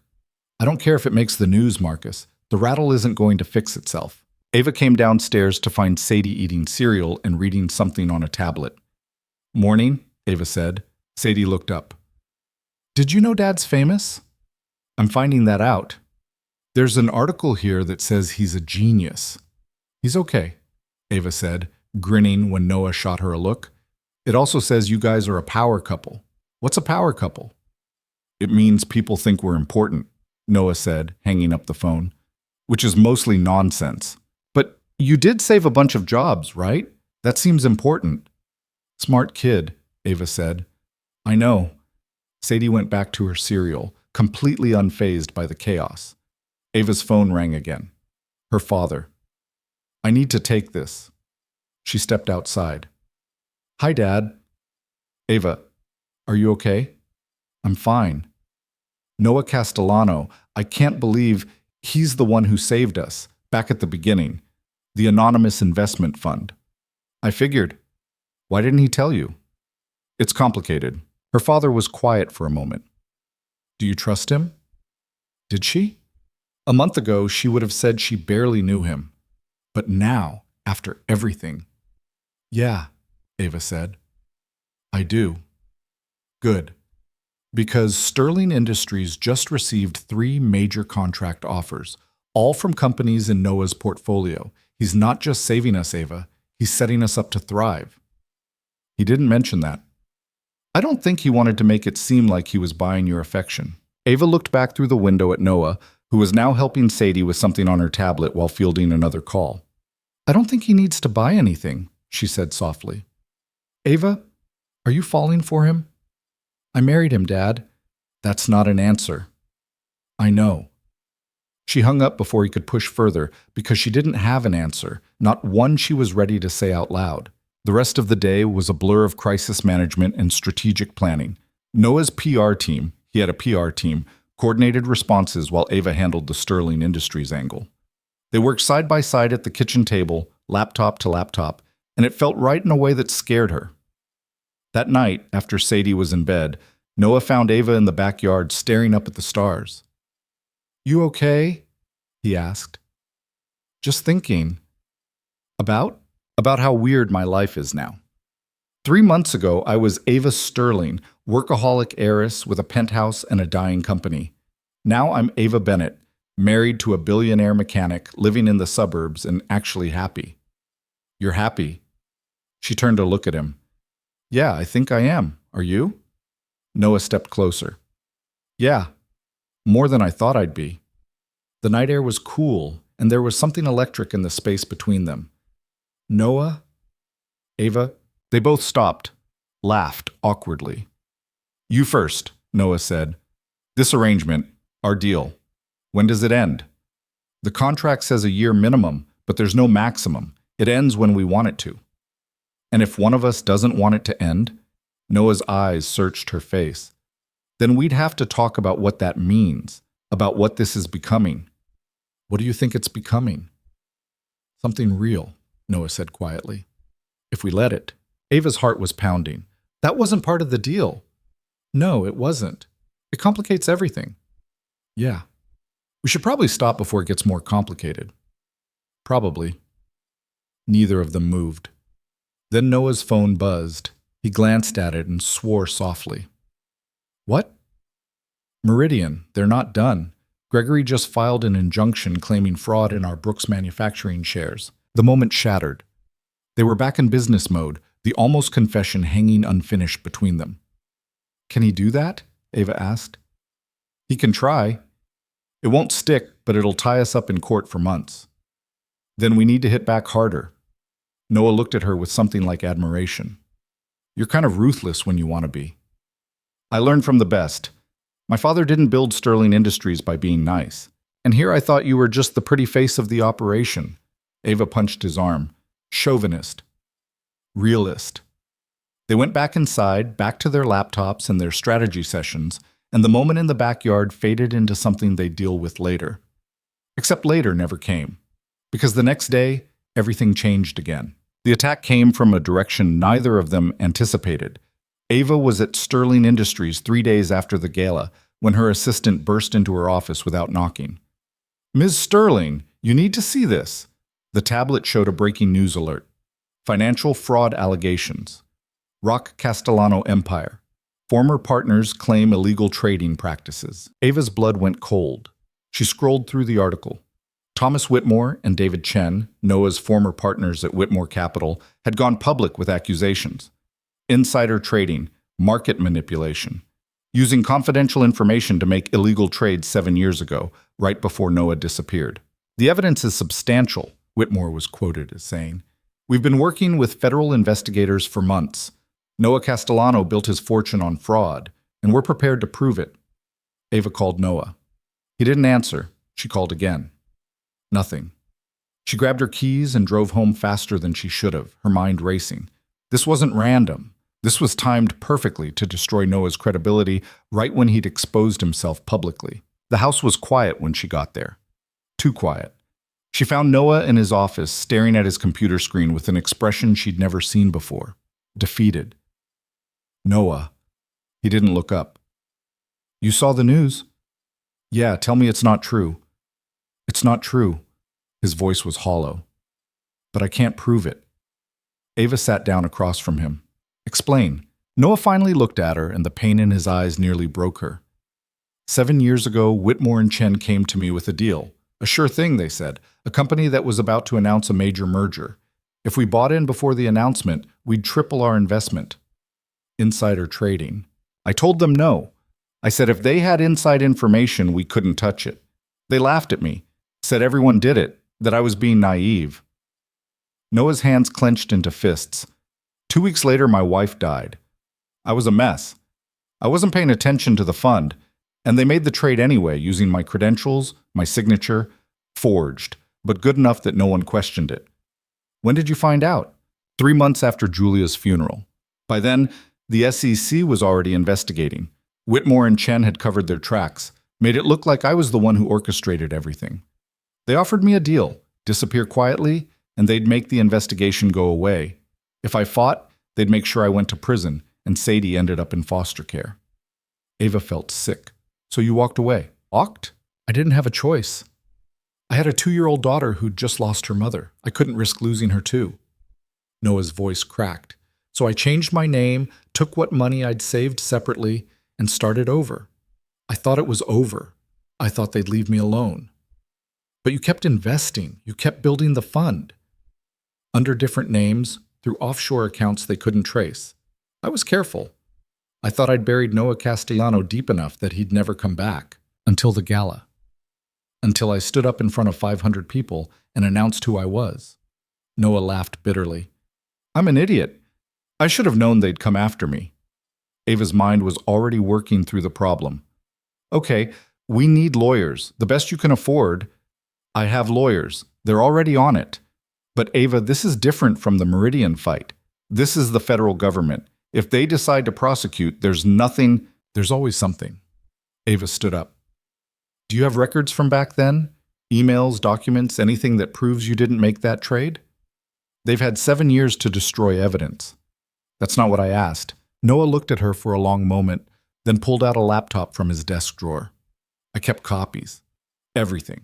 Emails showing I opposed the trade, transaction records showing I was at the hospital with Julia when the trade was made, security footage from the building showing I wasn't in the office. Why didn't you use this before? Because Whitmore and Chen are connected. They have friends in the SEC, in the prosecutor's office. If I'd fought back then, they would have buried me. But now, Noah hesitated. Now they're doing this publicly. Now there's media attention. That changes the calculation. Ava felt a surge of something fierce in her chest. Then we fight, publicly. We show everyone exactly what they did. Ava, this isn't your problem. Like hell it isn't. You're my husband. They're attacking you, which means they're attacking me. Sterling Industries just partnered with Brooks Manufacturing, remember? If you go down, we go down. So yeah, this is absolutely my problem.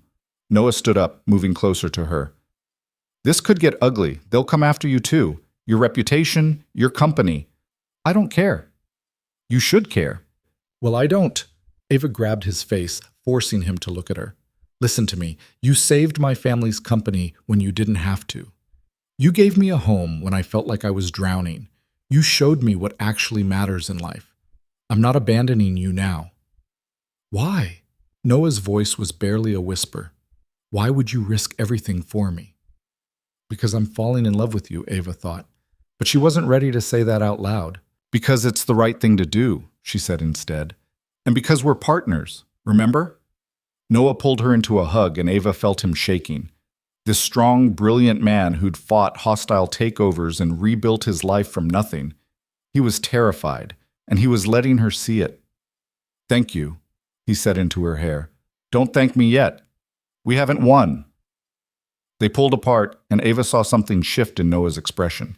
The defeat was gone, replaced by determination. Okay, he said. Let's do this. But we do it smart. They spent the next 6 hours going through every piece of evidence Noah had saved. Emails, transaction records, security footage, witness statements from people who'd been at the hospital with him the day of the trade. It was overwhelming and meticulous, and exactly the kind of work Ava had been trained for. Around midnight, Noah's phone rang. His lawyer. We have a problem, the lawyer said, and Noah put him on speaker. Whitmore and Chen just filed a civil lawsuit. They're claiming you defrauded them of $3 billion and demanding restitution. $3 billion? Ava said. That's insane. It's strategic, the lawyer replied. They're trying to freeze Noah's assets while the criminal investigation proceeds. If they succeed, he won't be able to fund his defense or maintain his current holdings. Can they do that? Ava asked. With the right judge and the right timing? Maybe. We've got 48 hours before the emergency hearing. After the lawyer hung up, Noah sat down heavily. This is worse than I thought. Then we need to move faster. Ava pulled out her phone. I'm calling my father. Sterling Industries has relationships with half the law firms in the city. We'll find someone who can help. Ava, don't argue. We don't have time. Her father answered on the second ring. Ava, it's almost 1 a.m. I need help. Noah's being attacked by his former partners. They're trying to freeze his assets and destroy him. There was a pause. Tell me everything. Ava explained the situation while her father listened. When she finished, he was quiet for a moment. This is serious, Ava. If the government decides to prosecute, Dad, please, he didn't do it. I've seen the evidence. He's innocent. You're sure? Ava looked at Noah, who was watching her with an expression she couldn't quite read. I'm sure. Then I'll make some calls. I know a prosecutor at the DOJ used to work with him on a regulatory thing years ago. No promises, but I'll see what I can find out. Thank you. Ava, be careful. These kinds of fights can get dirty. I know. After she hung up, Noah said quietly, You didn't have to do that.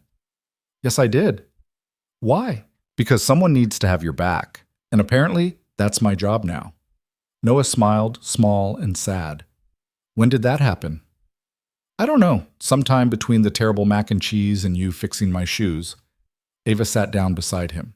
We should try to sleep. Tomorrow's going to be bad. I can't sleep.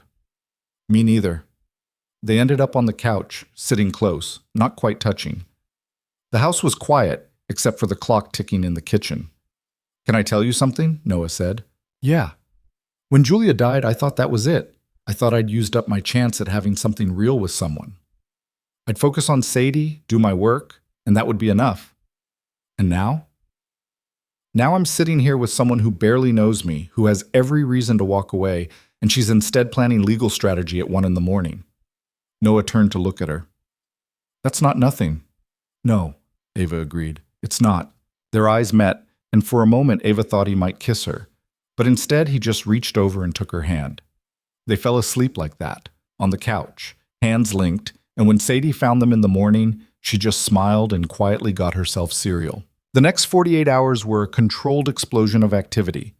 Noah's legal team coordinated with Sterling's lawyers. Ava's father made his calls and came back with cautiously good news. The DOJ prosecutor was willing to review Noah's evidence before making a decision about criminal charges. Meanwhile, Ava did what she did best. She went to war in the court of public opinion. She called every contact she had in the media. She gave interviews explaining Noah's side of the story. She positioned it not as a he said, she said between former partners, but as a grieving widower who'd been framed by greedy men who couldn't stand that he'd had principles. Noah Castellano refused to break the law, she told a reporter from the Financial Times. His partners punished him for it by destroying his reputation. Now they're trying to finish the job. The story started to shift. Business outlets began digging into Whitmore and Chen's history. Turned out they'd been involved in several questionable deals over the years. Nothing proven, but enough smoke to make people wonder.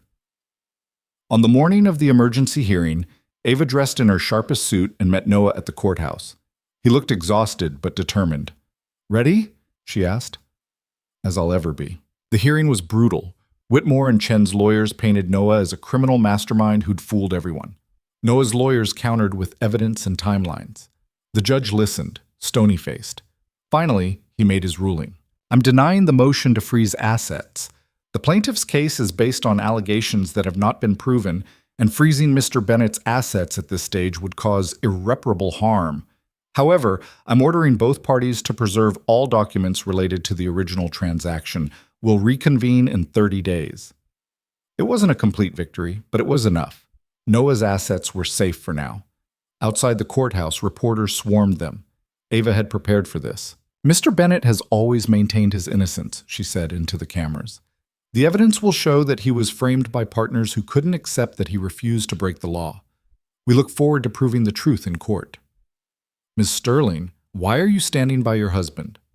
Because he's innocent, and because that's what you do when you're married. You stand together. The cameras loved it.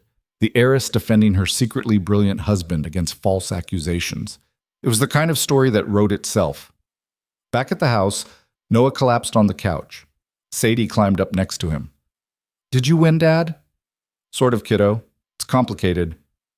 Mrs. Patterson says complicated just means you need to think about it harder. Noah laughed. Mrs. Patterson is very wise. Ava watched them from the doorway, and something in her chest expanded. This was her family now.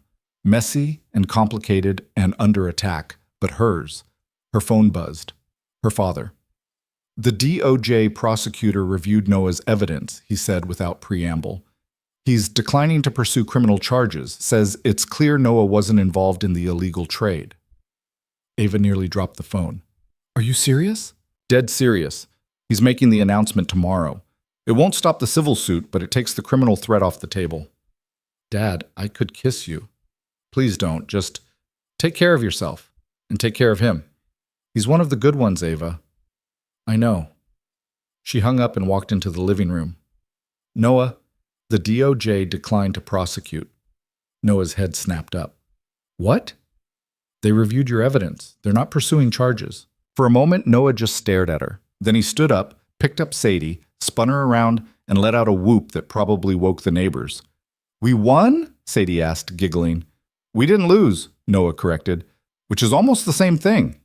He set Sadie down and crossed to Ava, pulling her into a hug that lifted her off her feet. Thank you, he said. Thank you, thank you, thank you. I didn't do anything. You had the evidence. You made people listen.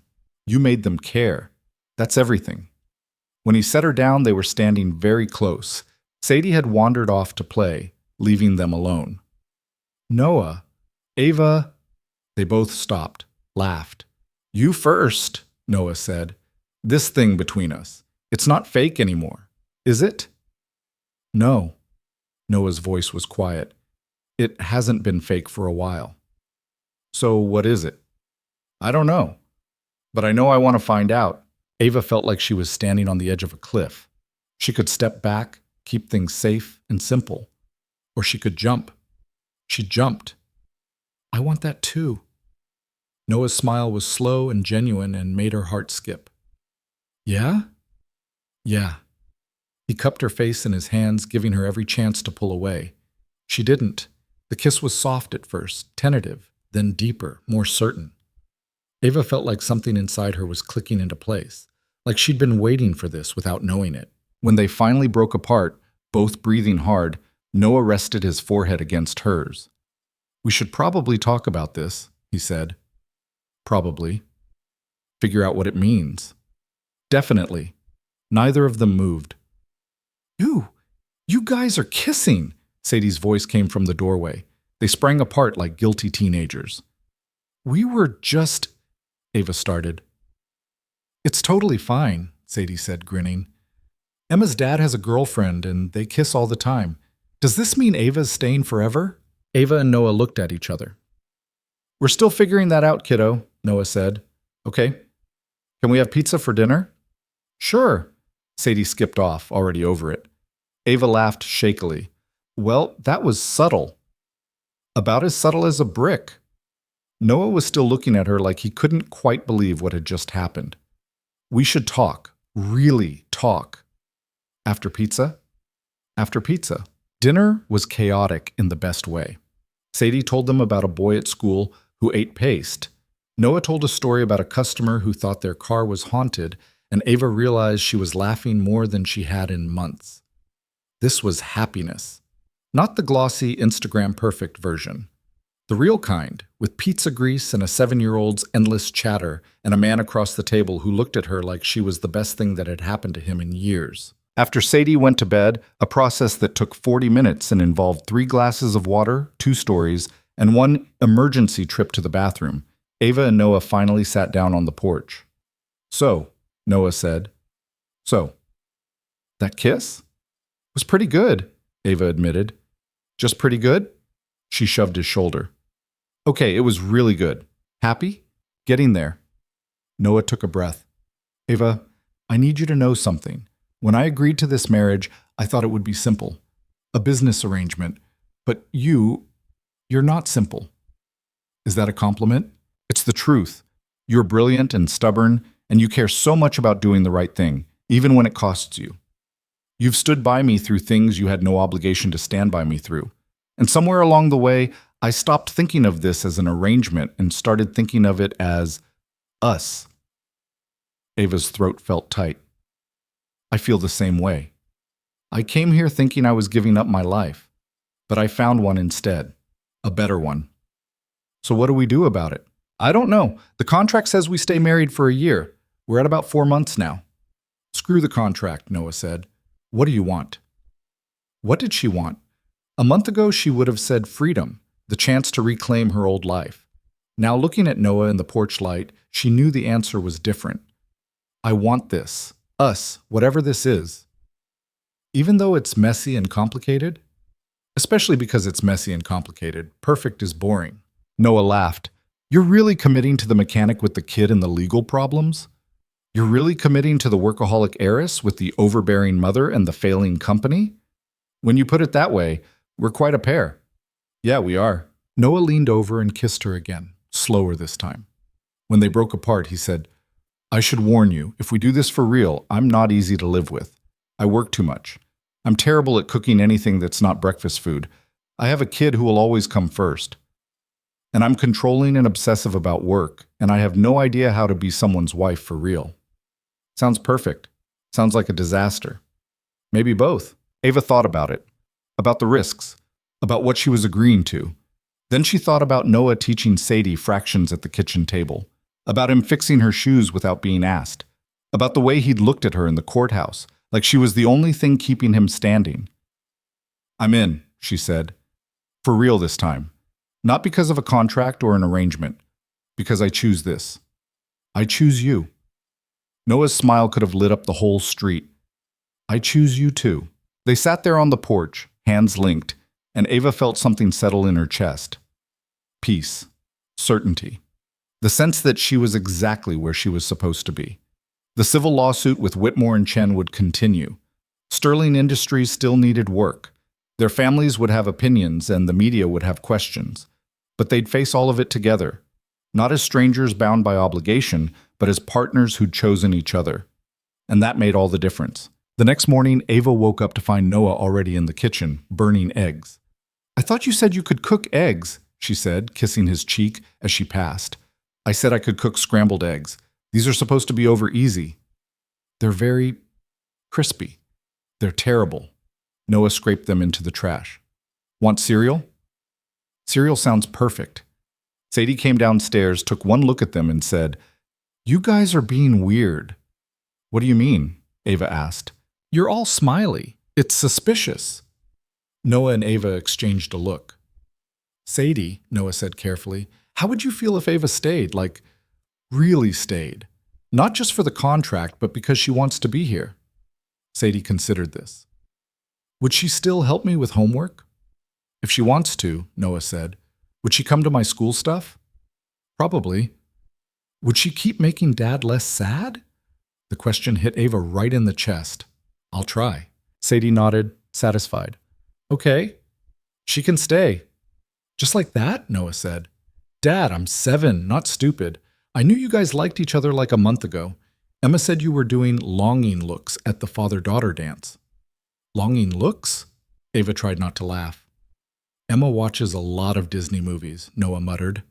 They ate cereal and planned their day, and were generally disgustingly domestic, and Ava loved every second of it. Later, when she went to Sterling Industries, she noticed the difference in how people looked at her. Word had spread about her defending Noah in court, about the partnership between Sterling and Brooks Manufacturing, about the fact that she'd chosen to stand by her husband when she could have walked away. Her father pulled her aside. The board wants to promote you to COO. What about you? I'll stay on as CEO for another year, then transition to chairman. It's time, Ava. You've proven you can handle it. Because I got married? Because you showed leadership when it mattered. Because you made the hard calls and stood by your principles. The marriage just made it obvious what I should have seen years ago. You're ready. Ava felt tears prick her eyes.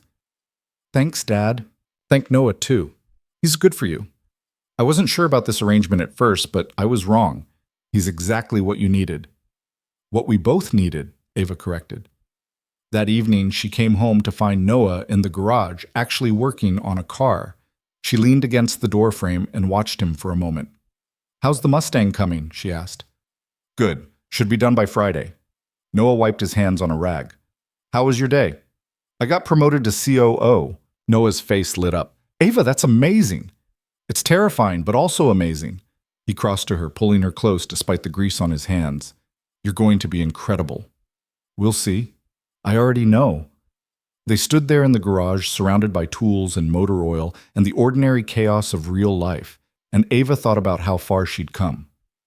4 months ago, she'd signed a marriage certificate with a stranger, thinking her life was over. Now, she was standing in that stranger's arms, knowing her life was just beginning. The civil lawsuit dragged on for 3 more months, but Ava had stopped counting days. That was the first sign that something fundamental had shifted. She no longer thought in terms of timelines and exit strategies. She thought in terms of Sadie's soccer schedule and Noah's shop hours, and when they'd need to repaint the guest room. The second sign came on a Tuesday morning when she realized she'd stopped calling her penthouse apartment home. She'd been there twice in the past month, both times just to grab clothes and mail. The place felt like a museum now, beautiful and cold, and belonging to someone else entirely. You should just sell it, Noah said when she mentioned it. They were having coffee on the porch, their morning routine. Or rent it out? I keep thinking I might need it. Why would you need it? Ava didn't have an answer for that. Or rather, she had one she wasn't ready to say out loud. She was keeping it as a safety net, a backup plan for if this all fell apart. Noah saw right through her. He always did. You don't trust this yet, he said quietly. Us. I do. But you're still keeping one foot out the door. Ava wanted to argue, but he was right. She'd committed to the relationship, to being a real partner, but some part of her was still waiting for the other shoe to drop, waiting for Noah to realize she wasn't worth the trouble, or for her to wake up one day and remember she was supposed to want her old life back. I'm trying, she said. I know. Noah took her hand. But Ava, at some point you have to actually jump, not just say you're jumping while keeping a safety harness attached. That's a terrible metaphor. You know what I mean. She did, and it terrified her. The lawsuit finally settled in early September. Whitmore and Chen dropped their case after a judge ruled that most of their evidence was inadmissible and their timeline didn't hold up to scrutiny. They released a statement claiming they'd achieved their objectives and were moving forward, which was corporate speak for we lost and we're pretending we didn't. Noah took Ava and Sadie out for celebratory ice cream. Does this mean the bad guys lost? Sadie asked, attacking her strawberry cone. Yeah, kiddo, the bad guys lost. Good. They seem mean. They were mean, Ava agreed. But your dad beat them anyway. We beat them, Noah corrected. Couldn't have done it without you. Sadie made a gagging noise. You guys are doing the mushy thing again. Get used to it, Noah said, grinning. That night, after Sadie was asleep, Ava found herself in Noah's office, looking at the photos on his shelf. The one of him with his late wife still sat there, and Ava had stopped feeling weird about it. Julia was part of Noah's story, part of what made him who he was. Ava wasn't trying to replace her. She was just trying to write the next chapter. She would have liked you, Noah said from the doorway. Ava turned. You think? Yeah. She had this thing about authenticity. She could spot fake people a mile away. But you're real, even when you're trying not to be. I don't know if that's a compliment. It is. Noah came to stand beside her. Julia used to say that the best thing you could be was honest, with yourself and everyone else. She'd respect that you came here kicking and screaming, but stayed because you chose to. I miss her, Ava said, then immediately felt stupid. Sorry, that's weird. I never met her. It's not weird. I miss her too. But I'm also really happy with you. Both things can be true. Ava leaned into him. How'd you get so good at this? At what? At being an actual person. At knowing what matters. Noah laughed softly. I'm not that good at it. I still work too much. I still forget to eat lunch. I'm still figuring it out. But you have your priorities straight. Only because I lost someone and it rearranged everything in my head. I wouldn't recommend it as a learning method. They stood there in comfortable silence, and Ava thought about priorities. About what mattered. About the fact that she'd spent 30 years chasing the wrong things, and it had taken a forced marriage to a stranger to figure out what she actually wanted. The next morning, she called a real estate agent and listed the penthouse. Noah found her on this porch that evening, staring at the listing on her phone. You sure about this? He asked. No, but I'm doing it anyway. That's progress. It's terrifying. Also progress. Noah sat beside her. Can I ask you something? Always. What are we doing here, like long term? Because I know we started as an arrangement, and then we became real, but I don't actually know what the plan is. Ava's heart started pounding. What do you want the plan to be? I want you to stay. Not as part of a deal, not because of the company, not for any reason except you want to be here. I want to figure out how to be a real family, you, me, and Sadie. I want to stop thinking of this as temporary. What if I mess it up? You will mess it up. I'll mess it up too. That's how this works. Comforting. I'm serious, Ava. We're going to fight. We're going to have bad days. Sadie's going to hit her teenage years and hate both of us. I'm going to work late and forget anniversaries. You're going to get obsessed with some work project and neglect everything else. That's real life. That's what we're signing up for. You make it sound terrible.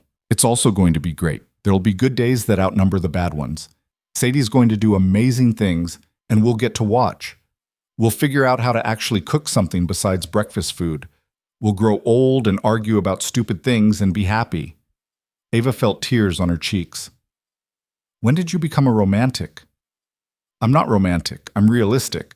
But realism with the right person looks a lot like romance. She kissed him, tasting salt from her own tears. When they broke apart, she said, I want to stay. For real. No safety nets, no backup plans, just this. Noah's smile was bright enough to light up the whole street. Yeah? Yeah. Even though we're a mess? Especially because we're a mess. They told Sadie the next morning over pancakes that Noah had only slightly burned. So Ava's staying forever? Sadie asked. If she wants to, Noah said. Sadie turned to Ava. Do you want to? I do? Okay. Can I have your room then? Mine's smaller. Noah laughed. Nice try, kiddo. Ava's room is staying Ava's room. Worth a shot. Sadie went back to her pancakes, then looked up again. Does this mean I can call you Mom? The question stopped everything. Ava's throat closed up. You don't have to, Noah said quickly. Ava's Ava. That's fine. But Sadie was looking at Ava, waiting for an answer. You can call me whatever feels right, Ava managed. If that's Mom, okay. If it's Ava, that's okay too. What if I use both, like mostly Ava, but sometimes Mom when it feels right? That sounds perfect. Sadie nodded, satisfied, and went back to breakfast like she hadn't just completely destroyed Ava emotionally. Noah reached under the table and squeezed Ava's hand. Sterling Industries continued to stabilize and then thrive. Ava stepped into the COO role and discovered she was actually good at it, better than she'd been as just another executive. The partnership with Brooks Manufacturing opened doors to other collaborations. Within 6 months, Sterling had regained everything it lost and then some. Her father pulled her aside one day and said, You did it. You saved the company. We did it, Ava corrected. You, me, Noah. Mostly you. I was just trying not to sink the ship. You actually steered it somewhere. I learned from you. Her father smiled. No, you didn't. You learned from failing and getting back up. That's all you, kid. Ava thought about that. About the fact that she'd spent so long trying to be what everyone expected, the perfect daughter, the perfect executive, the perfect Sterling, and it had taken losing control to find out who she actually was. She was someone who fixed things, who fought for people who couldn't fight for themselves, who showed up even when it was hard. She was also someone who loved a mechanic and his kid and a small house that needed too many repairs. Both things were true. Noah's garage was doing better too, in its own way. He'd hired another mechanic, a young woman named Lisa, who was brilliant with electrical systems. Marcus had gotten engaged. Dave had started a YouTube channel about classic car restoration that somehow had 50,000 subscribers. You're a small business success story, Ava teased Noah. I'm a guy who likes fixing cars and happened to hire good people. Same thing. Noah was still running his investment fund, but more selectively now. He'd turned down 3 deals in the past month because they didn't meet his criteria of actually helping people. Ava watched him work and marveled at how someone could have billions of dollars and still choose to spend Tuesday afternoons replacing brake pads. Don't you get bored? She asked him once. Of what? This, the small-scale stuff. You could be running a major corporation. You could be on magazine covers. I was on magazine covers. It was exhausting and pointless. Noah tightened a bolt. This matters more. The guy who owns this car? He's a teacher. Makes $38,000 a year. Can't afford a new car, can barely afford to fix this one. If I charge him half what a dealership would charge and do good work, he gets to keep teaching kids and not worry about how he's getting to work. That's worth more than any magazine cover. You're annoyingly principled. I know. It's a character flaw. Ava thought about her own work, about the decisions she made every day about budgets and staffing and strategy. She'd started asking herself Noah's question, does this help people or does it just make money? Sometimes the answer was both, sometimes it was neither, but asking the question changed how she approached everything. The anniversary of their wedding arrived on a random Thursday in October. Ava woke up and realized the date and felt something complicated twist in her chest. 1 year ago, she'd sat in a government office and signed her name next to a stranger's, thinking her life was ending. Now that stranger was asleep beside her, one arm thrown over her waist, and her life felt more real than it ever had. Morning, Noah mumbled, eyes still closed. It's our anniversary. Should I have gotten you something? Probably. I didn't get you anything either. We're terrible at this. The worst. Noah opened one eye. Want to celebrate anyway? How? I don't know. Normal people probably do fancy dinners. We're not normal people. True. Want to get tacos and watch Sadie's soccer game? That sounds perfect. They did exactly that. Sadie's team lost 3-1, but she scored their only goal and was thrilled. They got tacos from the truck near the field.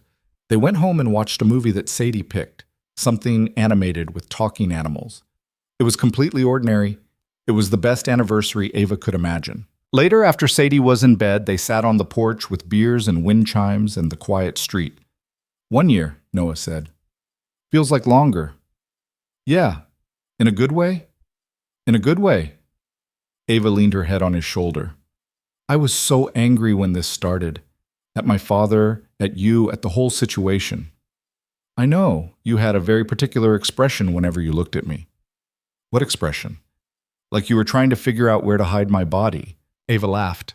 That's fair. You were annoyingly calm about everything. I was freaking out internally, but someone had to pretend they knew what was happening. Did you ever think we'd actually make it work? Noah was quiet for a moment. Honestly? No. I thought you'd last maybe 3 months, then find a way out of the contract. I didn't think you'd stay. What changed? You did. Or maybe you just let me see who you actually were under all the armor. And you still wanted me around? Even more. Noah kissed the top of her head. You're my favorite disaster. That's the most romantic thing anyone's ever said to me. I'm working on it. Give me another year. The penthouse sold 2 weeks later for more than asking price. Ava used the money to set up a scholarship fund for children of Sterling Industries employees. It felt right, taking something from her old life and turning it into something that mattered. Kira visited again in November, this time with less horror and more acceptance. Okay, I get it now, she said, watching Noah help Sadie with a science project at the kitchen table. Get what? Why you stayed. He's good people. Yeah, he is. And you're happy, like actually happy. Not, I'm successful, so I must be happy. Happy. Ava thought about it. Yeah, I am. Good, you deserve it. Kira paused. Though I still think this couch is hideous. It's comfortable. It's also hideous. Some things never changed. Thanksgiving came, and with it, the inevitable family gathering. Ava's mother had been slowly coming around, slowly being the operative word, and had agreed to have dinner at the bungalow instead of insisting everyone come to her estate.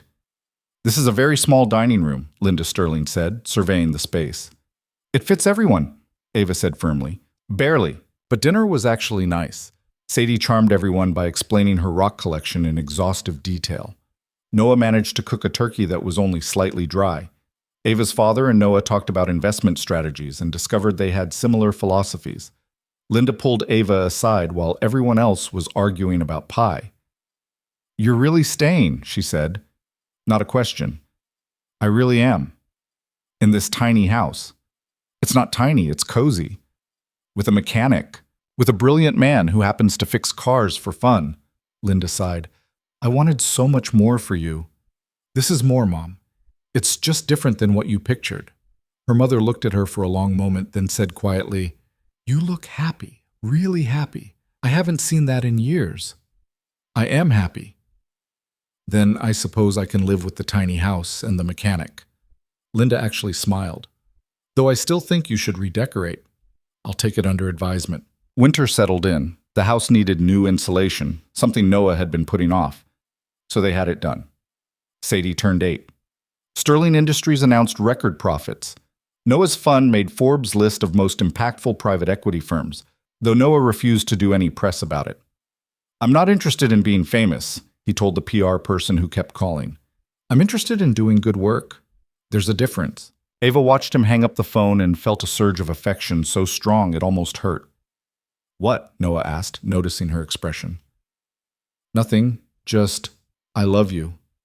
They'd said it before, tentatively at first, then more easily, but this time felt different, more certain.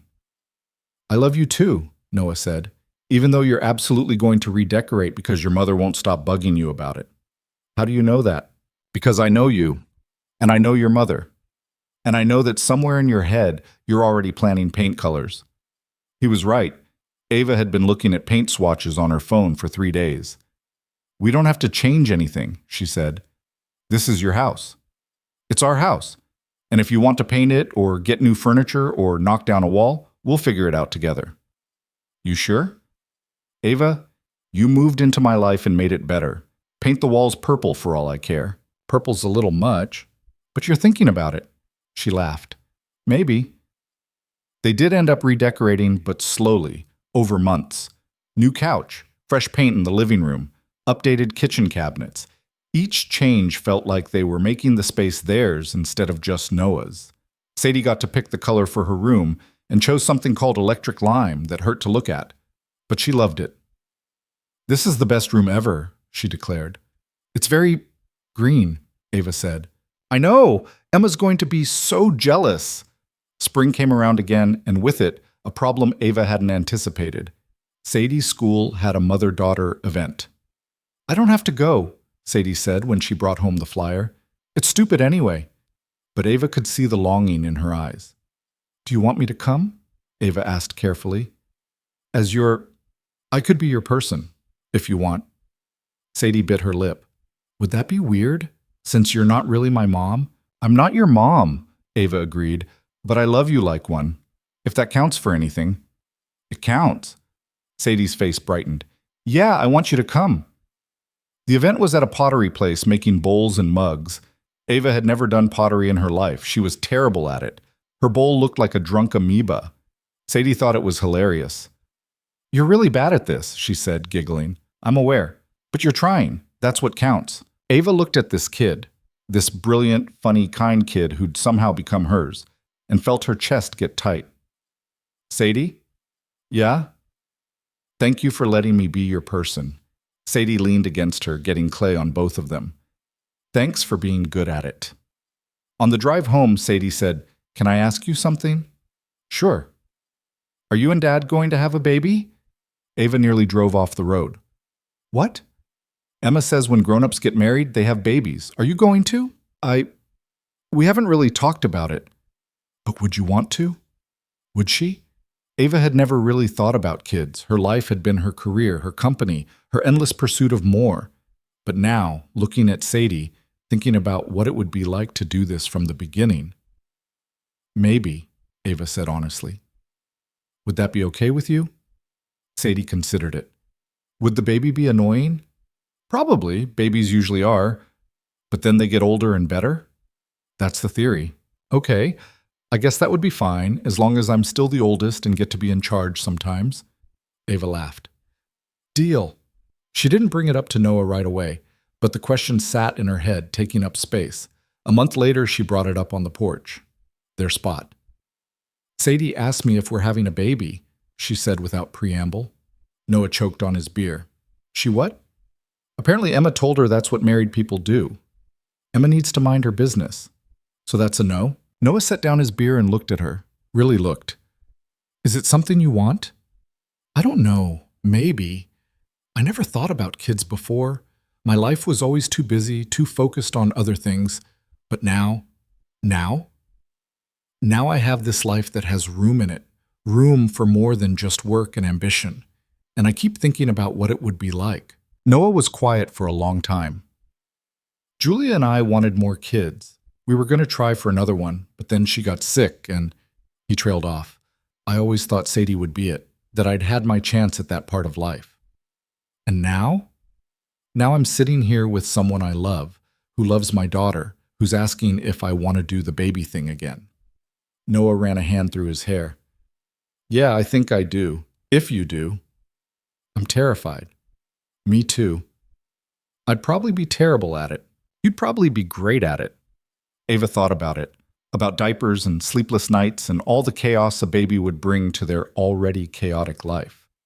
Then she thought about Sadie teaching a little sibling about rocks, about Noah being a dad to a tiny human from day one, about the family they'd accidentally built getting a little bigger. Let's do it, she said. Let's be terrified together. Noah kissed her, deep and certain and full of promise. It took longer than they expected. Ava was 31, which was still young, but apparently not as young as she'd thought. They tried for 6 months with nothing happening. Maybe it's not meant to be, Ava said after another negative test. Or maybe it just takes time, Noah countered. 3 months later, on a random Tuesday, Ava took a test that came back positive. She sat on the bathroom floor staring at the 2 lines and cried. When Noah came home from the shop, she just handed him the test. His face went through about 17 emotions in 3 seconds. We're having a baby. He picked her up and spun her around, laughing and maybe crying a little too. Sadie, watching from the doorway, said, I knew it! Emma owes me $5. You bet on this? Ava said. She said it wouldn't happen before summer. I said it would. Pay up, Emma. Sadie yelled this last part at no one. The pregnancy was hard. Ava threw up constantly for the first 4 months. She had to cut back her hours at Sterling Industries, which drove her crazy. Her mother drove her even crazier with constant advice about pregnancy and childbirth and child-rearing that Ava didn't ask for. But Noah was there for all of it. He held her hair back when she was sick. He took over more of the cooking, which meant they ate a lot of scrambled eggs. He rubbed her feet when they swelled and didn't complain when she cried at television commercials. Sadie was excited and terrified in equal measure. She read pregnancy books and asked uncomfortable questions and started planning what she was going to teach the baby. First rocks, she told Ava seriously. Then math. Then maybe soccer if the baby likes it. Sounds like a plan.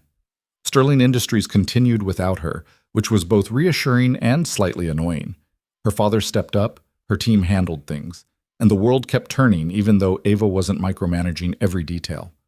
Turns out I'm not actually essential, she told Noah. You're essential to us, he said. That's different. The baby came in March, a week early, after 18 hours of labor that Ava would describe as medieval torture for the rest of her life. But then they put the baby in her arms, a girl, tiny and red-faced and absolutely perfect, and Ava understood why people did this. She's beautiful, Noah said, his voice thick. She looks like an angry raisin. The most beautiful angry raisin I've ever seen. Sadie came to the hospital and held her new sister with careful reverence. Her name's Lily, Ava said. They'd picked it together, all 3 of them. Hi, Lily, Sadie whispered. I'm your big sister. I'm going to teach you about rocks. Those first few months were chaos. Ava had thought she understood tired before. She'd pulled all-nighters for work, survived on 3 hours of sleep during crises. But newborn tired was a different animal entirely. Noah handled it better than she did. He'd done this before, knew the rhythms, could function on even less sleep than Ava. How are you not dead? She asked him at 3 a.m. when Lily was screaming for the 4th time that night. Practice. Also, I'm dead. I'm just really good at faking being alive. That's not reassuring. But they figured it out. They took shifts. They asked for help when they needed it. They lowered their standards for what constituted a clean house or a good meal. Sterling Industries gave Ava 6 months of maternity leave, which she actually took. Her father sent her emails sometimes with updates, but mostly he just sent pictures of himself in her office with the caption, "Living my best COO life." Your dad's funny, Noah said. My dad's having a midlife crisis and using my job to fuel it. That too. When Ava went back to work part-time, it was strange. She'd spent her whole life being defined by her career, and now it was just one part of her life. An important part, but not everything. She had other things that mattered more. A husband who made terrible lasagna but great scrambled eggs. A stepdaughter who was teaching her baby sister about sedimentary rock formations. A daughter who had Noah's eyes and Ava's stubborn chin. She had a life she'd chosen instead of one that had chosen her. The house was too small now, that was obvious. With 4 people and all of Sadie's stuff and all of Lily's stuff, they were bursting at the seams. "We should move," Noah said one evening, looking around the living room, which was covered in toys. "Where would we go?" "I don't know, somewhere bigger. Maybe one of those new developments on the east side." But Ava found she didn't want to leave. This house, with its crooked mailbox and squeaky floors and wind chimes on the porch. This was where she'd figured out who she actually was. Where she'd fallen in love. Where she'd become a mother. "What if we just add on?" she said. "Extend the back, add a second floor, keep the house but make it bigger." Noah looked thoughtful. "That could work. It'll be expensive and annoying, and we'll have to live through construction. So like everything else we do." Exactly. They started planning the renovation. Sadie gave input on her new, bigger room. They designed a nursery for Lily that wasn't just the guest room with a crib shoved in it. They added a proper office for Noah instead of the cramped space off the kitchen. The construction was, as predicted, expensive and annoying. They lived with half the house wrapped in plastic for 3 months. But when it was done, the house was theirs in a new way. Not Noah's house that Ava moved into. Their house. The one they'd built together. Lily turned 1. Sadie turned 10. Sterling Industries promoted Ava to CEO when her father finally retired. Noah sold 2 of his portfolio companies for ridiculous amounts of money and donated half the proceeds to education charities. Life happened. Not the glossy, perfect version, the real kind, with fights about whose turn it was to do dishes and sleepless nights when Lily was teething and mornings when the coffee pot broke and they all showed up late to everything. But also with Sadie's first soccer goal and Lily's first word, which was no, appropriately, and quiet moments on the porch when the kids were asleep and everything felt right. 2 years after Lily was born, on another random Thursday, Ava found herself on that same porch with Noah. "Remember when we met?" she said. "You mean when you looked at me like I was something you'd scraped off your shoe?" "I did not." "You absolutely did. You were so angry. I was terrified. I thought my life was ending." "And now?" Ava looked through the window at their house. Sadie was doing homework at the kitchen table. Lily was building a truly chaotic block tower. Inside was warmth and noise and the life they'd built. "Now I know it was just beginning," she said. Noah kissed her temple. "Best arranged marriage ever?" "Only arranged marriage I plan to have." "That's probably wise." They sat in comfortable silence and Ava thought about the journey, about how she'd come here kicking and screaming, convinced she was sacrificing herself for her family's company, about how she'd discovered that what she thought was a sacrifice was actually a gift. She learned that home wasn't a place or a price tag. It was people, the ones who saw you at your worst and stuck around anyway.